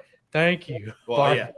Well, and I'm worried that Warner Brothers would learn the wrong lesson from Barbie's success. Oh, they 100% will. As they have in the past. Yes. Yeah. And and so look at that. Again, and Jacob, as you say, you want it to be the only way Power Rangers will be successful. Well, we need to redefine what successful is, okay, and scale it back. Just make a good movie. Focus on your story. Make a good movie. Get good filmmakers with vision that can execute. But even let them do it. Yeah. Well, I guess I was initially gonna say even that's not enough. But Blue Beetle was, from what I've heard, haven't seen it yet. I've seen it. But I really want to now. I know, guys. I know, but from what I've heard, that was also a victim of the strikes that are going on. Yeah. And the fact that movie couldn't be Warner Brothers, they are suffering right now financially. So, how much marketing did you see Blue Beetle? I saw a lot. You saw a lot? As it got closer to release, close to its release. Yeah. Yeah, I mean, they had those car commercials too. There's quite a bit. But do you watch a lot of TV though, Gio? I was gonna say, if you're watching sports, if you're watching sports like we all do, you'll always see. No, I haven't seen a lot of TV in the last month, so maybe that's why. Okay. So that's the thing is, I was watching a lot of YouTube TV, and there would be a lot of Blue Beetle ads leading up to the movie. They attach it to sporting events, especially is where they throw it at. Yeah. Man, but not crazy, not like Barbie marketing. No, not even close. Right. No, I would aim for the Messi games. Anytime Messi was playing on Apple TV, I would have threw Blue Beetle on there and shit. They probably did. Dude, that would have done numbers. Anyways, so yeah, that's basically, like I said. I'm with you, Keith. I mean, I want to see more focus on creativity, and I remember when we first kind of getting into all this, when we had conversations and we were reviewing indie films, and indie films almost feel non-existent these days. Yes. because of the size of movies and the essential requirements for theaters, indie films in that middle grade ground are very much non-existent because they're just getting wiped out. Like they have no opportunity to be in theaters or have a chance. Like a great example is, and I haven't seen it, so I don't know how good it is, but Wes Anderson's Asteroid City. It spent a week in theaters and then went straight to digital because it was surrounded by movies like Elemental, The Flash, Indiana Jones, all of these movies. It had no chance at even staying for over a week because one, it got totally bombarded by those movies, and two, it costed way too much money. And so you're not seeing these middle ground to low tier movies where filmmakers are really putting like their heart and soul into that. You're not seeing them anymore because they're just getting shelved straight to streaming. And then people aren't renting them because they don't know about them. And because they're $20 rentals, because they're trying to make money and people aren't renting $20 rentals. And those so movies all buried each other too. Yeah. Like it's unfortunate. It's very unfortunate. I remember the days where we were just over the moon excited about indie films because you get these big actors who are involved in these movies for little amounts of money because they're great roles and great films. But now you don't see them because they're being hit by these gigantic budget films. Yeah. So it's a good. That's a good one, Keith. I agree with you. Yeah. All right. Before we move on, Brian, you're up next. I'm going to bring up a Streamlabs that we got. This one comes from Vapion. So Vapion, appreciate it. Streamlabs. It was a $2 donation. Thank you so much. Geo joining the View crew. Does that mean he'll be at bar trivia? I like fresh meat. Whoa. Better be careful what you wish for, buddy. Okay, all of you in the View crew. Okay, just I'm telling you, be ready. Okay, after a long day. Okay, I'll be on one. I'll have my drink with me, and I'll pop in on Sunday, Monday, Thursday, whatever day you pick. Y'all let me know. All right. Thank you, Vapion. Brian, you're up next. What is the one thing that you would love to see from Hollywood in the coming years? I mean, mine's pretty much on brand with me, but I would like to see the inclusion continue, in my opinion, as far as the LGBTQIA plus community. We have had, an influx in the last couple years of movies, some doing horrible and then some of them doing very well. I think that people, I know for me, I enjoy seeing someone tell a story that I can relate to.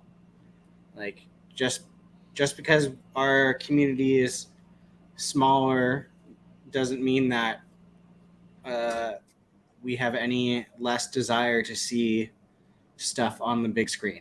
And I would also like it if when we get those movies, we don't have to always have a tragic ending. Like one of the characters doesn't need to die at the end of every movie. Okay?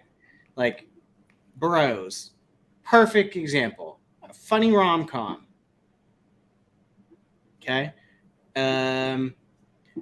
Most recently, Amazon's Red, White, and Royal Blue freaking crushed beyond what people thought. And that was a streaming movie.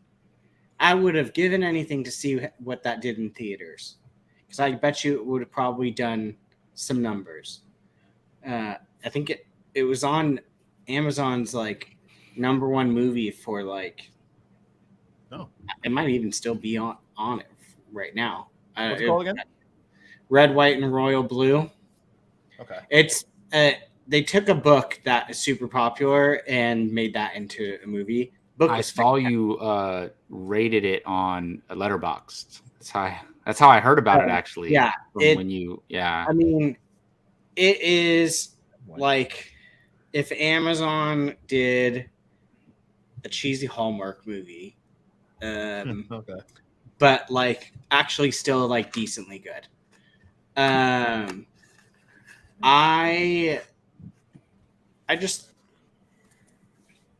don't know. It's like we're still afraid to tap into that market, but at the same time, like we're here. So like let's let's still like make things in that realm. And I mean, we've definitely gotten more than we've ever had within the last, I don't know, let's say 10 years maybe. But I'd say 5. Yeah, maybe even less. I was trying to be optimistic. I'd say 5. So, I mean, it's great and all, but like, I'm worried that it's a trend. I like truly, like, I feel like it's just kind of like, ooh, it's like working right now, so let's do it. And then eventually it's a genre that's working, and then it'll go away, and then they'll do it again, and then it'll go away. 100%. And that's my biggest fear. Like, Heartstopper on Netflix is doing beyond anything people thought they were going to do. The Amazon, the Red, White, and Royal Blue on Amazon blew up. So I mean, and then that movie that is just coming out, kind of that indie movie, Bottoms, is it's like all about, it's a lesbian thing. It's getting insane reviews right now. So like, I would like to see that still keep going, but my fear is that I don't want to say a trend, but like, I think trend's the right word. Well, I guess, yeah, maybe. It's the shitty part about Hollywood. Yeah, I just think, I mean, it's one of those things that like, I just hope it doesn't just like come for this little bit and then just disappear. Yeah. So that's I don't think people realize how much it means to people to see there's a story that they can relate to. Because I didn't see it growing up, and if I did, it was like taboo to see, or the character was like, I don't know, had some kooky, stupid backstory. Like, it couldn't just be like, this is the person. Like, so I'm optimistic, but I'm cautiously optimistic. And so I'm hoping studios aren't just looking at, hey, this is doing numbers right now, versus just like, we can make a good movie the same way. Yeah. Just yeah. with something else. Karen, I cannot wait to see that movie. And that is another thing, is there are some big name actors that are actually like willing to do these types of roles. So that's also kind of my hope that this will keep going, because like, people aren't, it doesn't seem like there's very many actors that are like, no, I'm not doing a movie like this. Like, I mean, Paul Mescal is a decent name, I would say. He's about to be a big name. I know. Yeah, I would say he's probably still unknown, but he's about to be a huge name. Yeah. Yes, Once sir. Gladiator comes out, then Gladiator 2 comes out. Like, just watch. So, I don't know. That's just me. I know it's a little bit more catered, but yeah, I just think it means a lot. It's your wish. What you like? Yeah. I know it. I think for me, it's the biggest thing is like seeing. I never saw like kids in school like talking about shows like this, and so like there are kids at work that I would never in a million years think that they watched Heartstopper or something like that, and they're just talking about it casually. Yeah. Like, it's not even like, do you see that gay show? It's hey, did you watch the newest episode? Like, blah blah blah, and it's just, I'm like, holy crap! Like, it's just casual. It's a casual conversation. And it still blows my mind, like, that they can have a show on TV and 6th, 7th, and 8th graders are talking about it. Like, if it's, they'll put it in the same conversation as like Outer Banks. Like, it's just like some like treasure hunting show. Just, I don't know. It's growing up in a different time period, seeing that, it blows my mind. So I just hope that continues, because it means a lot to a lot of people. And I don't think it's when you don't live that life, you don't see it as much. But like for someone like me, it's like, holy crap. Hey, listen, I get it.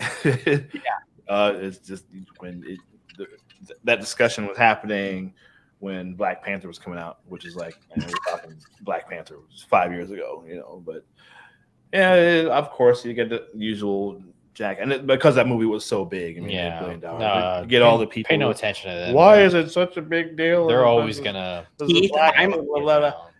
I will be honest. I think Black Panther, when we went and saw it, is my favorite movie experience I've ever had. It was great, right? Like number one. I went into that thinking because I know who that character is as a comic fan, and it never even occurred to me, oh, he's a black superhero.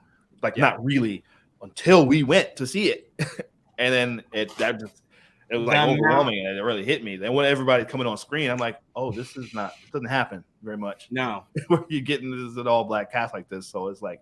So yeah, 100%. Somebody made a great analogy around that time. I wish I could remember who it was. Give them credit, but it's just like all of us can attest to this. Like you've ever been watching a TV show or a movie, or even a song, but especially a show or a movie, and your hometown is in it, and you're like, oh, Sacramento's in it. Lady Bird, whatever. Yeah, oh yeah, Virginia Beach, like whatever.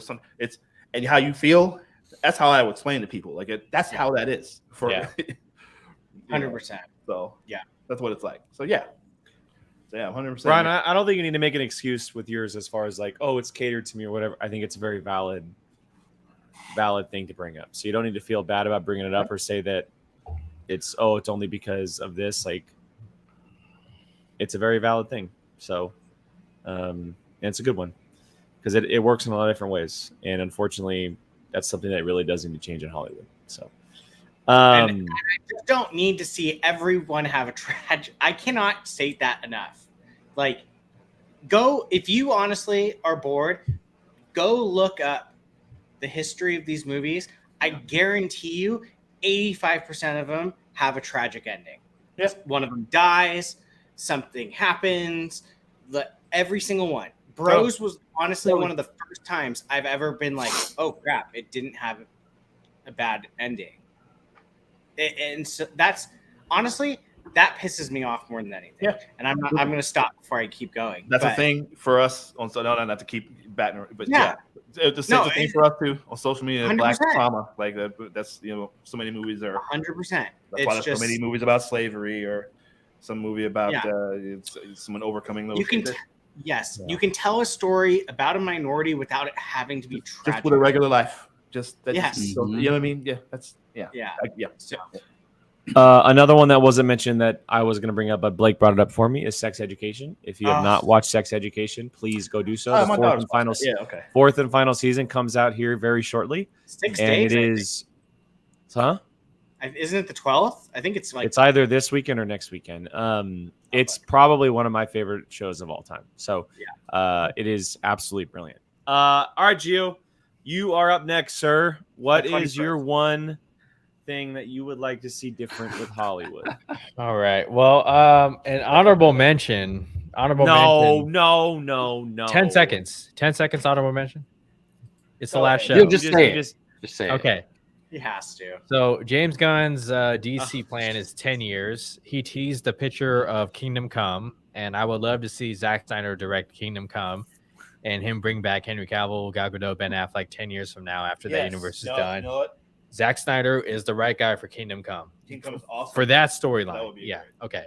There's a lot of good directors for that story. But that's well, those of you who have seen the channel before, back in the days, I used to get into my DCEU rant, okay, and go off on that. So I'm gonna do that one more time because there was one more project in the DCEU that needs to happen, and it couldn't have be in a more perfect time. All right, so we know the DCEU is going downhill really fast, right? Okay, obviously it's going downhill. It's buried, bro. No. There's one more. There's one more movie that needs to come out. Aquaman and the Lost Kingdom, and unfortunately, I think that movie's gonna suffer. Yeah, that's gonna suffer a huge box office loss, even though the first one made $1 billion. Okay, so. Okay, hear me out. Okay, before the DCEU officially comes to a close, and James Gunn's DC universe begins with Superman Legacy in 2025, there is one more project that needs to see the light of day. There was one more, and you guys know during the years of release the Snyder Cut, I was very vocal about that. Yeah, of course, this is where it's going. Barley. I was very vocal about release the Snyder Cut, and what happened? The Snyder Cut released, and what happened? You happened to enjoyed it. It was for you. It may not have been Avengers Endgame. It may not have been Infinity War. Did you just imply that you made Snyder Cut happen? I was a part of how made it happen. Okay, shout out to all the people who hashtag release the Snyder Cut. Yes, that's why I'm here. Okay, so back you up here, man. Thank you. He was supporting this. I'm gonna kick both of you from this stream right now. I was supporting this thing. Okay, it was good movie. I watched it. It's a good movie. It's a great TV show. A TV show. I mean, it is in 4 parts or 3 parts. Okay, so great 4-part miniseries. It's a 4-hour epic. Okay, that should have a limited series. It should have had an IMAX release, but anyways. Okay. Nah, only Ahsoka deserves that. I'm talking about director David Ayer's original cut of Suicide Squad. That movie absolutely needs to see the light of day. Okay. There we go. I knew it. Here's the thing. The timing makes sense, right? The strike, the writer strike, the actor strike, they're pushing all these projects off, right? Studios are going to need content to fill in the time in between when movies get released, these delayed projects. We know the DCEU is ending. Okay, we know it's not going to go anywhere or whatnot. What is the harm in releasing David Ayer's Suicide Squad, which would cost significantly less than what Zack Snyder's Justice League cost, which was what, 70 million, I believe? 70 to 90. Yeah, like this one would cost. He paid that, right? Didn't he pay? No. That was Warner Brothers. They copped up that money, but I need another drink. That end scene. Yeah, he paid for the ends, all that stuff. What is the harm in seeing that? Okay, David Ayer has been fighting tooth and nail on Twitter to get this made. Okay, he's been engaging with fans, even haters, saying, "Hey, look, WB out of the reaction back in 2016 to BVS decided to take my movie and reshoot a lot of it." And what we saw was a result of that on the theatrical screen, which was an entertaining movie, right? Suicide Squad 2016. It was entertaining, but it wasn't anything special, right? The marketing was more spectacular for that movie than the end result for Suicide Squad. In the trailers were more entertaining than the movie. Hang on. Those trailers were so good. The trailers were so good, right? Incredible. Why would Warner Brothers give that trailer company final cut, final edit of that movie? Why would you do that? And it's because we know what WB was at that time, what that regime was. So all I'm saying is, why not give some closure and see the final cut, and maybe you'll enjoy it, and maybe you'll look back and be like, okay, WB, we knew you were idiots because of the Snyder Cut and, you know, what that movie turned out to be.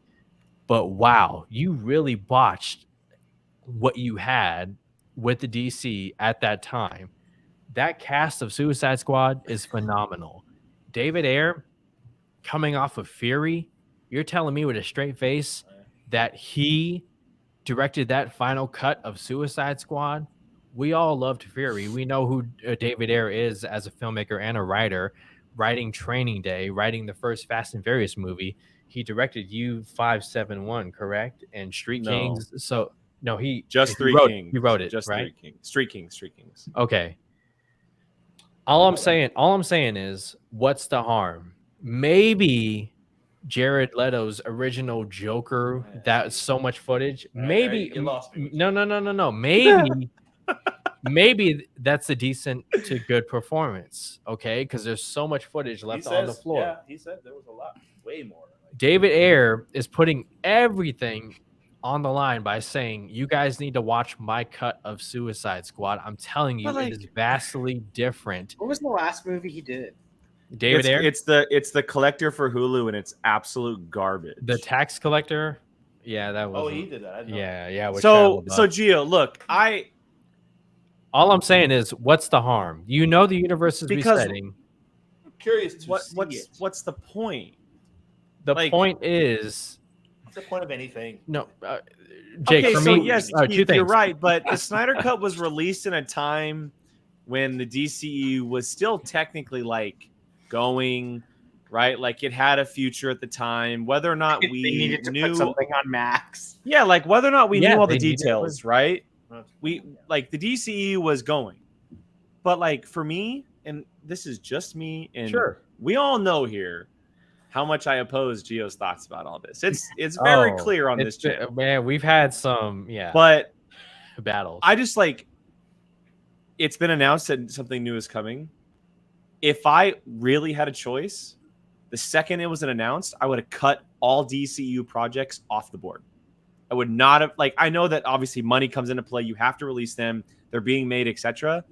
But once that's announced, just move on. Start fresh. Create new things. Move on with the new thing. Don't kind of like linger onto something that was there. It might be there. It might be alive, sure. But like, what's the point? See, No. You know, if they do that, then they should release Batgirl. Which Then it's like a trickle effect. Like every domino, right? Let Snyder do the end of his. There's a domino effect. Like, oh, okay, let Ben Affleck make his movie. Oh, where's Aquaman? No. It's James different. Bond It's different. cut. No. that's what you're gonna say is because we're talking about stuff that actually exists. No. This is different right here. This is an actual cut that does exist. It does. That's why I said Batgirl. All right, all of you watching on the live stream, all 20 of you right now, if you were to do one thing and say, okay, I did something for Gio, it's this. Tonight, when you're laying in bed and looking at your phone like you normally do, go on YouTube, watch the original trailer for 2016 Suicide Squad, the one that was released at Comic-Con, and you tell me there's not a different movie in that trailer right there. All I'm saying is, look, all these movies, all these projects, the Hollywood strikes, all these movies are getting delayed to next year, right? They're all getting delayed. What the hell are we going to watch after Ahsoka ends? Well, you know what? You haven't even started it. Loki. I am playing my cards right, okay? Okay? But anyways, why not put it on HBO Max, right? Why not just put the cut out there? Don't say audiences are going to get confused because, okay, like, why do you have Matt Reeves as the Batman universe and you got Ben Affleck who just appeared this year? Oh, and you have Batman Brave and the Bold releasing in 2026. Okay, don't give me that. Okay, audiences are not confused. Okay, It's three. Well, they are. just profile it as a director's cut. Okay, just so everyone, you can even say just so the DCEU fans can shut the hell up and the universe can rest in peace and whatnot. I'm telling you. You guys were supposed to shut the hell up after the Snyder Cut. No. Okay, hang on. I'm still grateful that we got that cut and whatnot. But I'm simply saying, you asked me, what is one thing that I would like to see? I get it. The one thing I would like to see is David Ayer's original cut of Suicide Squad. I know it won't go anywhere. I know it doesn't mean anything. I know the third theatrical version will always exist, and that'll be the official one that released in theaters. I want to see it. But at least the fans who have suffered for the last 6-7 years through all the scrutiny, all the jabs and low blows on film Twitter and everything, we could at least have that and say, okay, at the time, it doesn't matter now, but at the time, we were right. That's it. I would be curious to see it, honestly. What the? Mic swing. Yeah, no, I would watch it. out Swing of the pure mic. Curiosity. Yeah. I mean, I would watch That's it, but it. like, That's I it. don't, That's I it. don't Yeah. need it. Exactly. I That's don't it. need it though. You would watch it and maybe, Most people would. yeah. But what? But That's I guess it. I'm- It's you know not what, I gonna go digress. anywhere. It's not gonna mean anything as far as where it goes next. But at least you can watch it and You're be saying- like, you're saying, just let us see it. yeah, exactly. And I you get know, that, you could yeah. be like, wow, Warner Brothers really was idiots. Okay, it's not gonna go anywhere. Yeah. It's not gonna mean anything. I gotcha. Superman Legacy, James Gunn is still gonna do their thing. Okay, all I'm saying is, just let us see that. just- let us see that. yeah, let me see the final cut. Okay, and it's not a I think it will get released at some point. It's not a question of if, but when. I think eventually it will get released. I feel But that way about Batgirl. I think there's yeah, I bet but you we'll see why that. not now when the strikes are happening and all these movies are getting? Why not? But didn't Batgirl not get finished? Like, don't they still have to film? They finished it, but they need to do some editing. But they, Post-production wasn't finished. so Suicide Squad's a completely different thing. All I'm saying is, what's the harm? Okay, that's it. I can't argue with that. Sign me up, Gio. Sign me up. Hell yeah, man! Do a watch along on that, baby. Can't argue. Because of your rant, Karen has given a very generous super sticker here. Karen, There we Karen. go. Karen, I Thank love you. you. Karen's Thank you. always supportive, and financially wise, she's supportive. And I do see you in the chat. You'd be like, "Go, Gio, what's up?" And I'll be like, "All love, okay." This All right, would Jake. be Follow What would is me on- yours? this would be the greatest thing of all time if he absolutely just Hey. dismissed He it. saw it, though, Hey. at least. Hey, That's his point, though. that's Let him exactly. see it, let him Yeah. make up his own If mind, I say like, "Wow," like, okay, like, man, I I- hate to see, I would that's my own up point. on it. That's and that kind of leads. That's my point. That's why I keep bringing up Batgirl. But put it out and let the people decide. Maybe they'll like it. Maybe. They killed it before I even gave it a chance. So they shot this whole thing, and that's part of the problem. Is just I don't know. Yeah. So you never know. Like there's some. You don't know what's going to be hit and what's not. But. I don't know. I feel like I see what you're saying. yeah, The problem with that one is it's a movie that they already. I know. Yeah, I know. it's no different. It's no different than the Donner cut of Superman 2. It was already shot. That's true. Yeah. And they butchered that. I mentioned before. I did a report on that when I was in film school. They butchered that movie, and Gene Hackman left. Yeah, he left. but But a lot of that footage is just someone in a wig. It's not but even- I digress. Jay, come on, man. Tell us what you're watching. Or No, you're good. I struggled with this a little bit because there's a lot of things that I obviously would like to see. There's a very Jake answer that up until about 30 minutes ago I was going to give, but I'm going to switch gears a little bit, and I would really love to see the movie industry, and I guess technically the TV industry, even though TV's kind of been doing it for a long time, and they're really good at the TV's really good at, but it's kind of they've kind of jumped into it recently. I would really love them to go back to original content. Over the last 5 to 10 years, it's really completely been about adapting this, adapting that. And I get that it's content for them to make, and it's big budget properties for them to make, whether it's a television show, and I'm just naming stuff off the top of my head because it's what I'm currently watching. You have something like Wheel of Time on Prime Video, which the majority of people don't know is a book series, which is fine. But then you also have movies that are adapting, whether it be video games, books, or a lot that's been happening over the last 10 years, animated movies. And the reason why I bring this up the most is because they are already adapting How to Train Your Dragon to live action. Yeah. The last movie came out in 2018. It's been 5 years. 5 years. I don't need constant adaptations. I get that there's some stuff out there that's never been adapted that needs to be adapted. I get it. And an example close to it anyway is Dune, There was a movie back in the 80s, but it was absolute garbage. It was one time. It was a long time ago. So they readapted it, and it's currently now being adapted for Warner Brothers. But then you have stuff like the Transformers movies. You have stuff like the Disney live-action movies. You have stuff like How to Train Your Dragons that are being constantly adapted when there's so many other ideas and properties out there that don't have a chance to shine because these are what the studios are putting their money into. It was brought up earlier in the chat, and it's a very small movie, but it's by a great director it's coming out here in the next couple weeks. But the creator from Gareth Edwards, it's a sci-fi artificial intelligence film that looks absolutely incredible. I haven't watched a single trailer. All I've seen is stills and posters. And I'm not saying it all has to be like that, but I don't need every property that I watch to be a comic book property or a book property, a video game property. I don't need that. I want directors to be given the chance to direct something that they can create, that they wrote, that they want to do. And there's so many ideas out there. And of course, every idea picks from a former idea. Like we've talked about it the entire time that this channel has been running, but forever, that most things, sci-fi or fantasy, are somewhat based on Star Wars. Like that was a catapult for a lot of different things in the years that followed.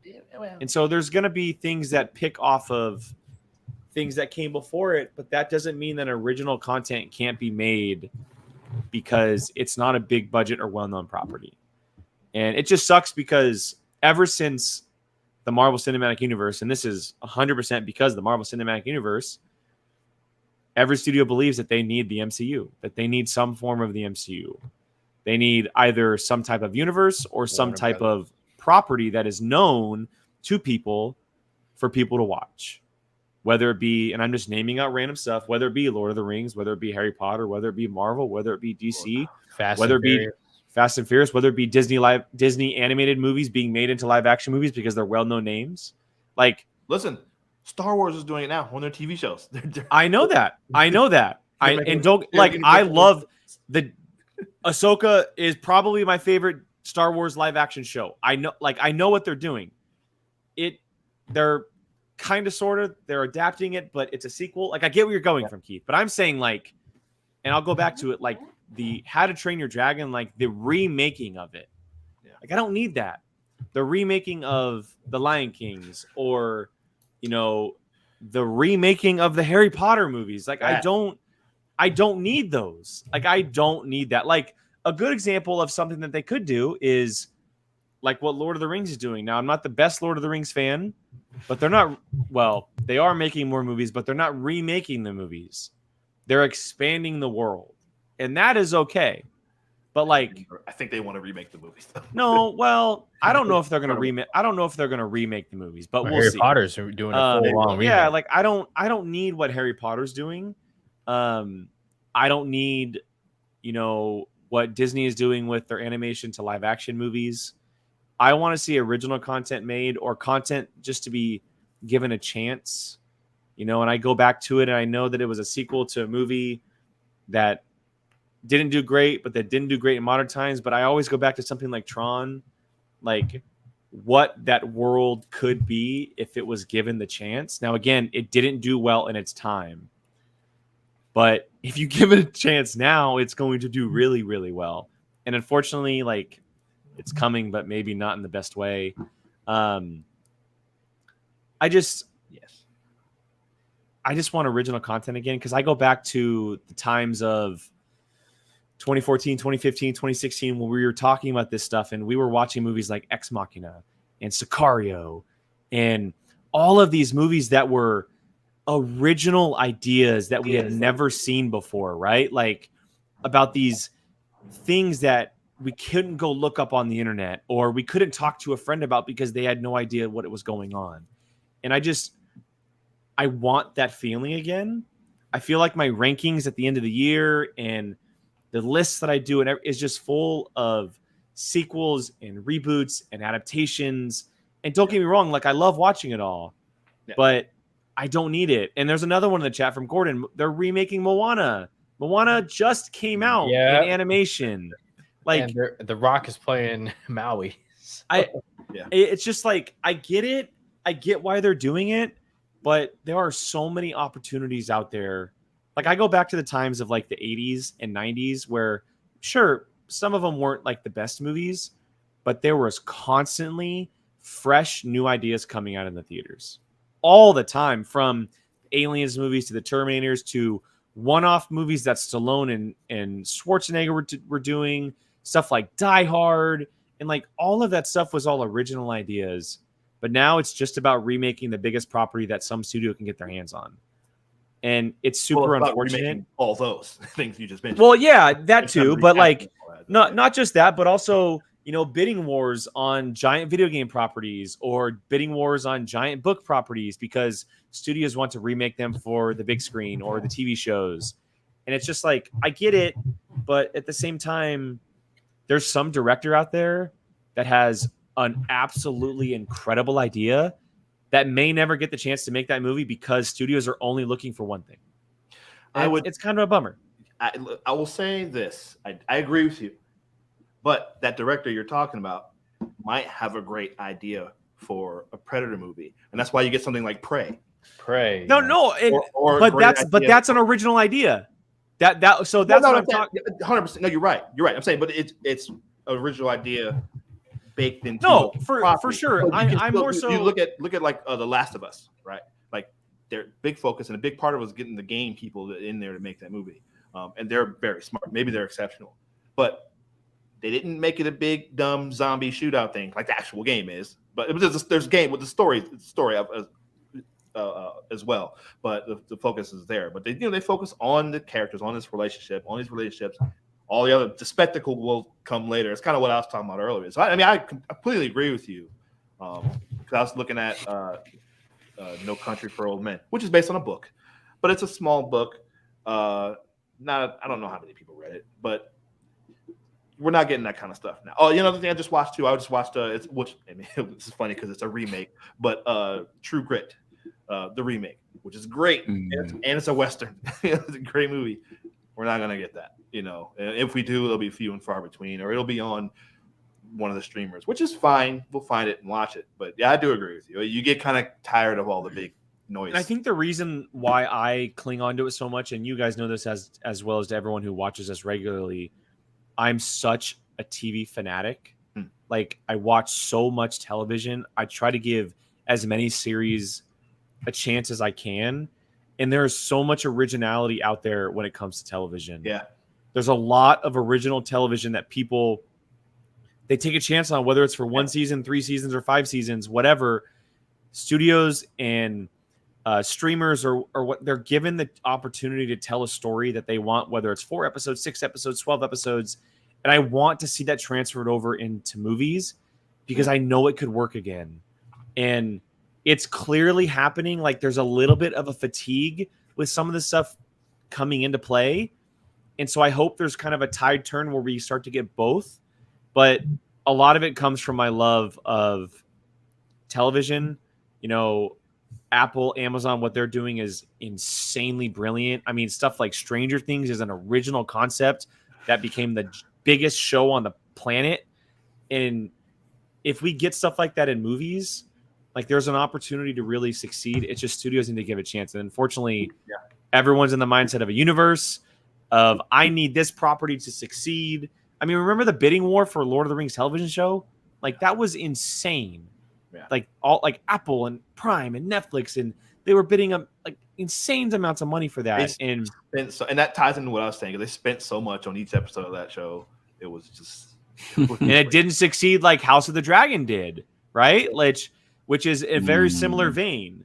I want to see more originality because I go back to, again, I mentioned all those movies and to Keith's point, like, when I speak of originality, I'm okay with originality in franchises that we know, like Prey, right? Or if it was an Aliens movie or an original concept for a Terminator movie or whatever. But I don't want to see the same stories over and over and over and over again. That's all. Poker Face which is one of the best shows I've watched in a long So good. time. Ryan Johnson is just That man. See, and Ryan So Johnson's good. one of those guys, right? Yep. Yeah. Yep. Yeah. That shows. I can't believe how like the show is so clever, and so brilliantly made. Like it's more it's, stuff it's like really that. really good. I need to check and that out. Yeah. Vapion, I have watched Twisted Metal, so you can message me about that. I need to watch that. Yeah, so that's where I'm at. Any other quick thoughts, boys, before we move on to the where you can find us portion as we finish out here?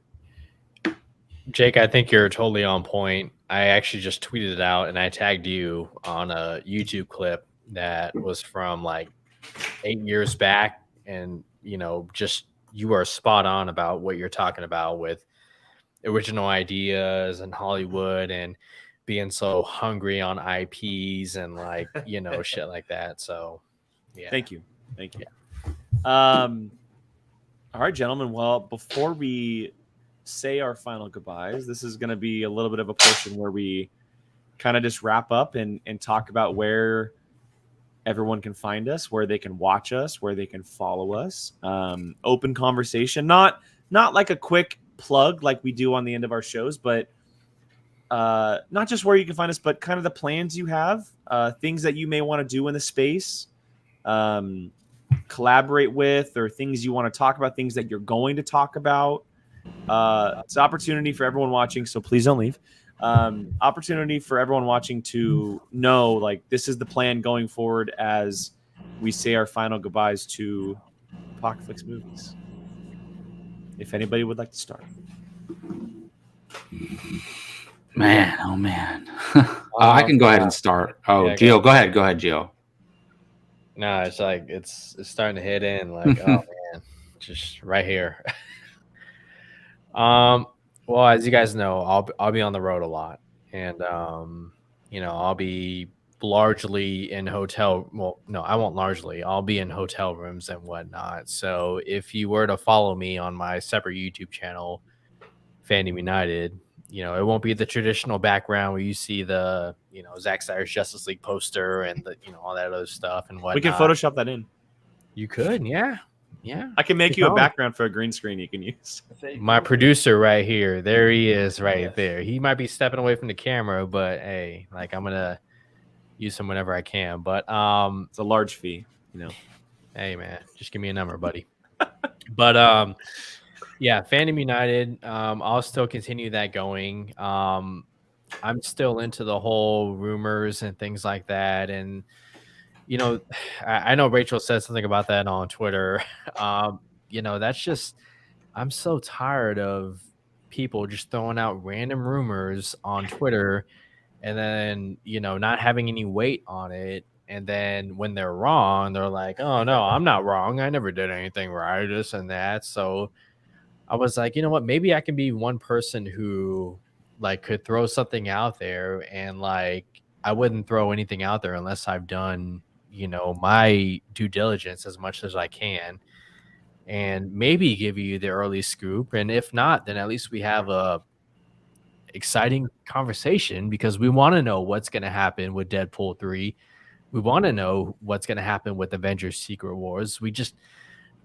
We're so hungry and thirsty for information and whatnot, especially nowadays with everything being on strike, that it's just like, like what's going to happen? What's the early word? What's the inside buzz and stuff like that?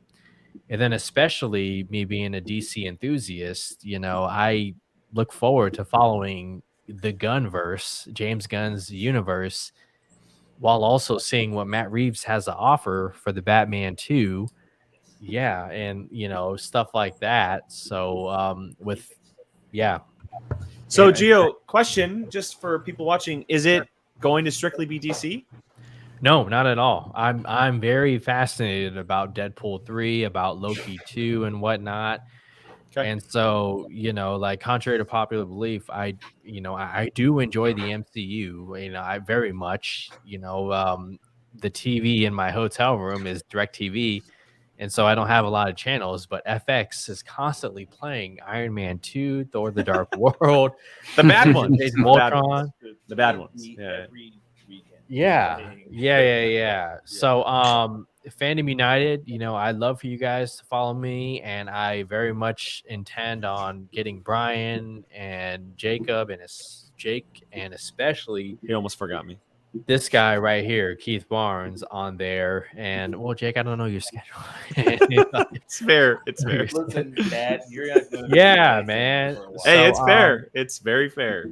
I still very much plan to be involved in Fandom United. I didn't spend a pretty penny on this just to stop. Like I made the investment, and I would love to have you guys along for the ride.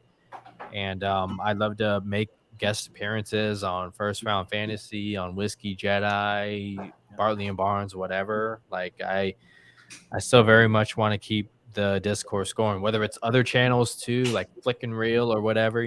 Like, hey, sign me up, okay? I'll happily jump on. So yeah. I didn't get to say it earlier, but Gio bought that mic specifically so he was heard for his TCU rant earlier. I'm like, if I'm gonna do this, I want to make sure I sound good. I may not look good. Yeah. I might look like the Jack and Coke is hitting me, but at least I'll. Oh sound my good. goodness, Rachel, what are you doing? Rachel, Wow. you're part of this team. What are you doing, Rachel? Well, one last very generous super chat from honorary member here, our very first and only mod on the channel, Rachel. One last hoorah. Thanks for all the awesome memories, guys, and good luck with everything you do in the future. Rachel, thank you. We love you, Rachel. Thank you. I'll jump in next, and then I'll let the guys kind of follow out before we close. Obviously, my schedule is going to be very shaky here to start for the next number of months. We have a baby oncoming very soon, and we'll be getting into the groove and routine with him in our lives and the schedule that comes with. I'm very much looking forward to it. I'm very excited. We've been prepping and planning for as long as we can, and it's obviously very stressful. And but I do want to make time for as much as I can for the things that I love, and one of them is doing this type of stuff. I don't know how much. For people who watch POV, you'll hear more about this in the coming days and weeks, I'm sure, about my kind of plan and where you'll be seeing me and whatnot for that. But regarding the Whiskey Jedi, I know that it's been kind of off and on over the last year or so. I plan on doing that as much as I possibly can. I really love doing the show, and I love talking with people about things that I love to talk about. And things that they love to talk about. And whether it be with one of these guys or multiple of these guys or someone else randomly that I've met through the space, that's my plan. And so you can definitely follow me there. It's my own channel. Gio's channel, all of our stuff is linked in the description below, the YouTube links. So please go follow all of those. Not just the channels, but our social medias. They are all down there as well. I will also say, just for myself, if you're curious and want to converse, I try to keep up to date on all the Discord stuff. So Discord is a great way to do that. If you want to talk television shows, movies, 100%. Yep. You can DM me personally, or you can reach out to me on one of the channels. Also, Letterboxd and Serialized are two apps that I avidly are part of. If you're a TV watcher or just curious on what I'm watching, there's the Letterboxd version of it called Serialized that I track all of my episodes. And you can follow me on both of those. You can comment on my stuff. You can reach out to me, whatever. And so that's where you'll find me. X is the new Twitter. So X, I'm on Threads, Instagram. It's all on there. I'm trying to post as much as I can. I was doing a TikTok thing for a while, but I kind of became a little stale with it. So I'm not as much on there anymore. But yeah, that's the plan. So Whiskey Jedi, POV, and then all my socials. And I look forward to talking about the things that I want to talk about, the things that I enjoy talking about, whether it be Star Wars, Indiana Jones, or something random like an original content like I was talking about. So, and whiskey, which is obviously part of the show. So if you're interested in that stuff, I would love to have you guys aboard. Absolutely. Brian, you want to go? I don't care. Except Go ahead. if you want me to. Yeah, I mean, mine's very similar to Jake. The Tequila Sith. Still waiting for that show. No, Yeah. we're watching that. We're doing that. T-shirts and everything. Yeah, perfect. I mean, for me, I'm pretty much POV. That's kind of where you can see me, at least for sure. I'm sure I'll pop up other places, not on first round fantasy. That's Why not, Brian? We need your advice. no, that's too much. I want to see your starting lineup this week. Okay, I'll text you my teams. Okay, I'll share it on the podcast too. You're welcome, Brian. You're welcome. Yeah, Jake did one of I drafted one of his teams. Although okay. Yahoo, did I tell Nice. you what Yahoo gave you? It's probably a bad grade. A C minus. Yahoo rankings terrible suck. grades. Yeah, they're I- just yeah, like- no. They give terrible grades on there. I know they gave someone on mine. Well, 1 in 14 was Oh my god. they predicted. But yeah, no, I'll probably float around here and there, especially probably if Gio's talking about things that I want to talk about. Oh, you're coming. But yeah, POV is pretty much my main hub. And then my socials, mostly just Twitter and Instagram probably is where I do the most activity. Oh, I be hitting Brian up on Instagram with all these memes and reels. Yeah, I do love an Instagram meme. But yeah, pretty much those. I'm in charge of POV. It's pretty much been signed, sealed, delivered. Breaking news. There we go. It's just, I think that's how it works. I think I'm making thumbnails for That's it how too it now. works.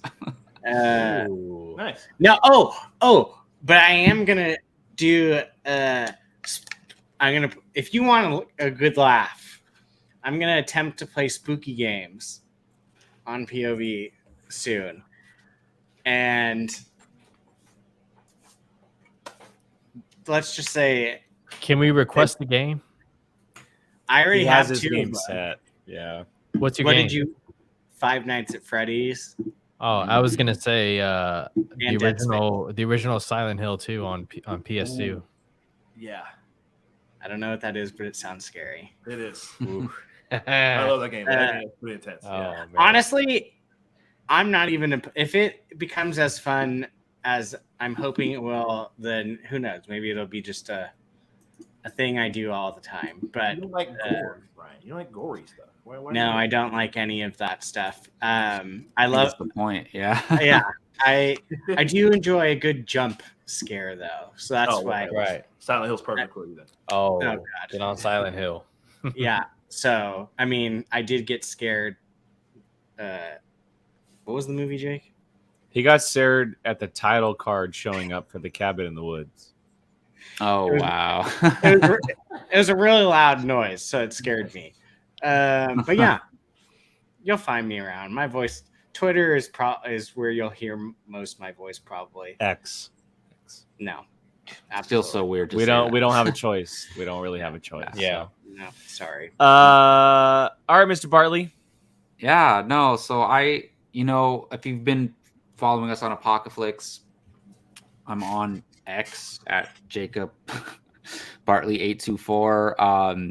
And I was gonna actually bring up my Letterboxd as well because because we're stopping this channel doesn't mean we all don't watch movies and care about movies. So I'm Jacob R. Bartley on Letterboxd, so you can find my account there. If you don't use it, I recommend using it. You can see all the movies I watched and what I ranked them, the scores I give them, and I have a 2023 films ranked list on there. So if you just want to connect via movies, it's a good way to find me. But also, if you're a sports fan or you just want to come over and hang out and see me talking about something that I'm passionate about, come watch First Round Fantasy on YouTube. It's a fantasy football YouTube channel, but I do just talk a lot about football in general. And Gabe and I goof around on there a lot, and I talk a lot about the 49ers. So yeah, you can find me on First Round Fantasy. I'll let Keith talk more about it, but Brian, don't say anything. We are bringing Bartley and Barnes back in some shape or form, especially not in a bad way, but there's a hole left in Apocaflix shutting down, and we want to be able to get our voice out there regarding movies, television, and things we're passionate about, including music. And Keith can talk more about that. But yeah, so that's where you can find me. We'll still be around, and I'll pop up on these guys' shows as well. Off the grid. I'm thinking about it. Especially once they start putting some more content out, definitely off the grid. Put it on the Power Rangers podcast. Yeah. Once his script gets picked up, it's full steam ahead. But yeah, so off the grid, a Power Rangers podcast. I do want to bring that back. Just need some content to talk about. So, did you ever read the Godzilla versus Power Rangers stuff? Conversation for another time. Yeah, I have it. I haven't read it. I would. I would be willing to talk about that. I read Justice League versus Power Rangers, but yeah, but God. Yeah. All right, Keith. Before we wrap this up, go for it. What do you got? All right, let me hit my phone. Go back and watch all our old stuff. The channel's still going to be here. Like, we're not deleting the channel. Go back. It's fun. Do that probably once a year. There to go back and watch all of the beginnings of this show. Nerd Nation still there. All the casting tables are still there. It's pretty fun. Some of the casting tables are great because there's someone there. We're like, that's a good idea, man. We have some of those trivia matches, trivia stuff. It's all fun, man. Go back and watch all that stuff. If anything pertinent comes up where you're like, oh, yeah, I remember they talked about that. Like something happens current in the news, you go back, you know what? You can say this a lot. Oh yeah, Keith was right. Keith was right about that. You're gonna say that a lot. You go back and watch some old videos. No, I'm just kidding. Yeah. No, I'm kidding. But no. So yeah, definitely do that. I'm trying to get more into the Discord. I see a lot of great conversations happening all the time. Star Drew always talk about the baseball he's watching. It's great. Especially the baseball season winding down. This is the time where I really actually start to pay attention more. Even though my terrible Washington Nationals are terrible and they'll never ever be good again. But we won the World Series in 2019. We can't take that away from us. Anyway, but yeah, so I'm gonna try to get more in that. So yeah, same thing Jake said. Hit me up too, man. You can tag me in some stuff. If you tag me, I'll definitely see it. Try to get in, especially the sports stuff. I like a lot of the sports conversations you guys are having on there, so I appreciate that. So, but Jake's right; he's always in there talking about the TV shows, and I always see you guys going back and forth with him talking about TV stuff, and I'm like, oh, that does sound interesting. I gotta look into that. So I do enjoy that. So I'm gonna really try to get more involved in that myself on the Discord. So, Gio just spoke about here, Fandom United. You can see me on there. He and I talked. If you like our trailer reactions, our anniversary trailer reactions, those are going to continue. We're going to, obviously, like he said, he's going to be traveling, so we're going to work out times to do that. But we have had a lot of fun doing those. Yeah. There's some big ones, unfortunately, that we missed from this year. I do want to loop back and get, I'm talking, Man of Steel, Iron Man, The Dark Knight, of course. So hopefully, we'll work that out. But we're definitely, if it doesn't happen this year, maybe not. Like you said, maybe we'll squeeze those in. Oh, it's gonna happen this year. Definitely. Okay, they don't happen this year, but definitely next year. Keep your eye on those trailer reactions. We have a lot of fun doing those and have some good discussions. And like you said, you'll see me on this channel talking about whatever. Whatever. I mean, talking about fandom, all our fandom stuff. Yeah, all this stuff. Yeah, I've been watching. I said this in our private chat, but I finally, because you guys have literally all of you been on me, started watching Superman and Lois. That show's great. Yeah, That's good. A great show. That is So literally the best Superman stuff They absolutely shafted the show, though. And I didn't know that. See, Yeah, until I started watching it, and I'm disappointed. I'm in kind of took the sales out. I'm started season 3, and I'm like, well, now I don't even kind of want to. I'm going to watch. I still want to watch, but anyway. But I've been wanting to talk about that. So yeah, I'd love to get on here with him, Fan United, and talk about that, and whatever else we're watching. Which leads me to my next thing. Jacob is absolutely right. Okay, listen. So this is what we're gonna do. Okay, Bartley and Barnes is coming. Mm-hmm. Now there might be some times you might just see me. Okay, because one thing I actually want to do. We're right in the middle of season 2 of Winning Time, the Rise of the Lakers Dynasty. And I've been wanting, Jacob will tell you, I've been wanting to talk about this. It's season 1. I wanted to do a weekly thing, talk about that show. We didn't get a chance to do it for any number of reasons. But it's so good. It's so good, especially now, season 2. So you might see me jumping on, I think. I hadn't mentioned this to Jacob yet, but I'll be jumping on the Bartley and Barnes channel, kind of maybe spend about 10 minutes talking about that show. Absolutely. Yeah. And listen, you might see him. You might see this guy here. Jake, have you watched Winning Time? Have you watched that at all? Oh, man.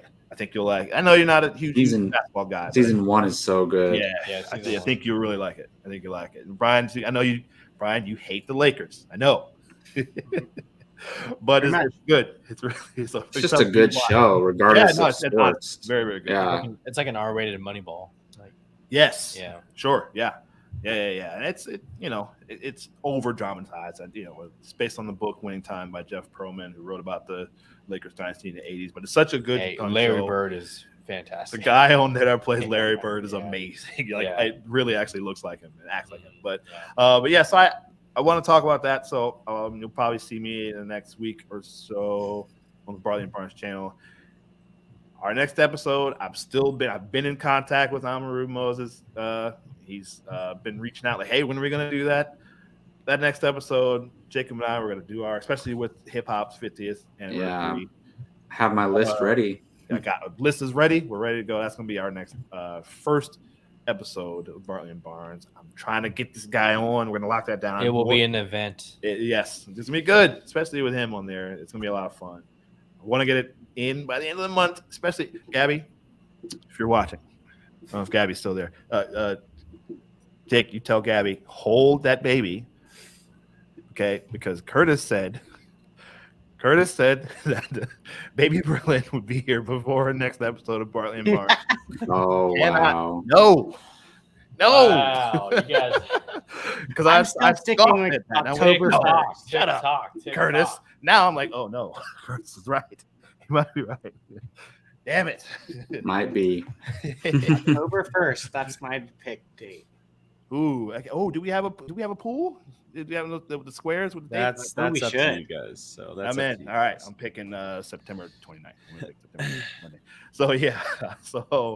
But yeah. So that's what's coming. To be honest, I literally just deleted X from my phone because it's just awful. But maybe I'll put it back on there. I don't know. I don't tweet anything anyway, so it doesn't mean just Discord. Hit me up on Discord. I'd rather talk to you guys. Yeah. I'd rather talk and hear from you guys there. That'd be great. It's a lot of fun. So, and like I said, you'll see me on all this stuff. Hopefully, like I said, Whiskey Jedi again. Like I said, Jake and I have some great discussions there.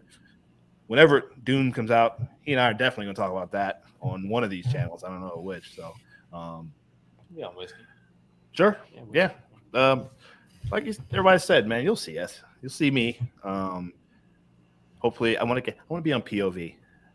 I do want to be on POV. I really want to be on that show. Brian, make it happen.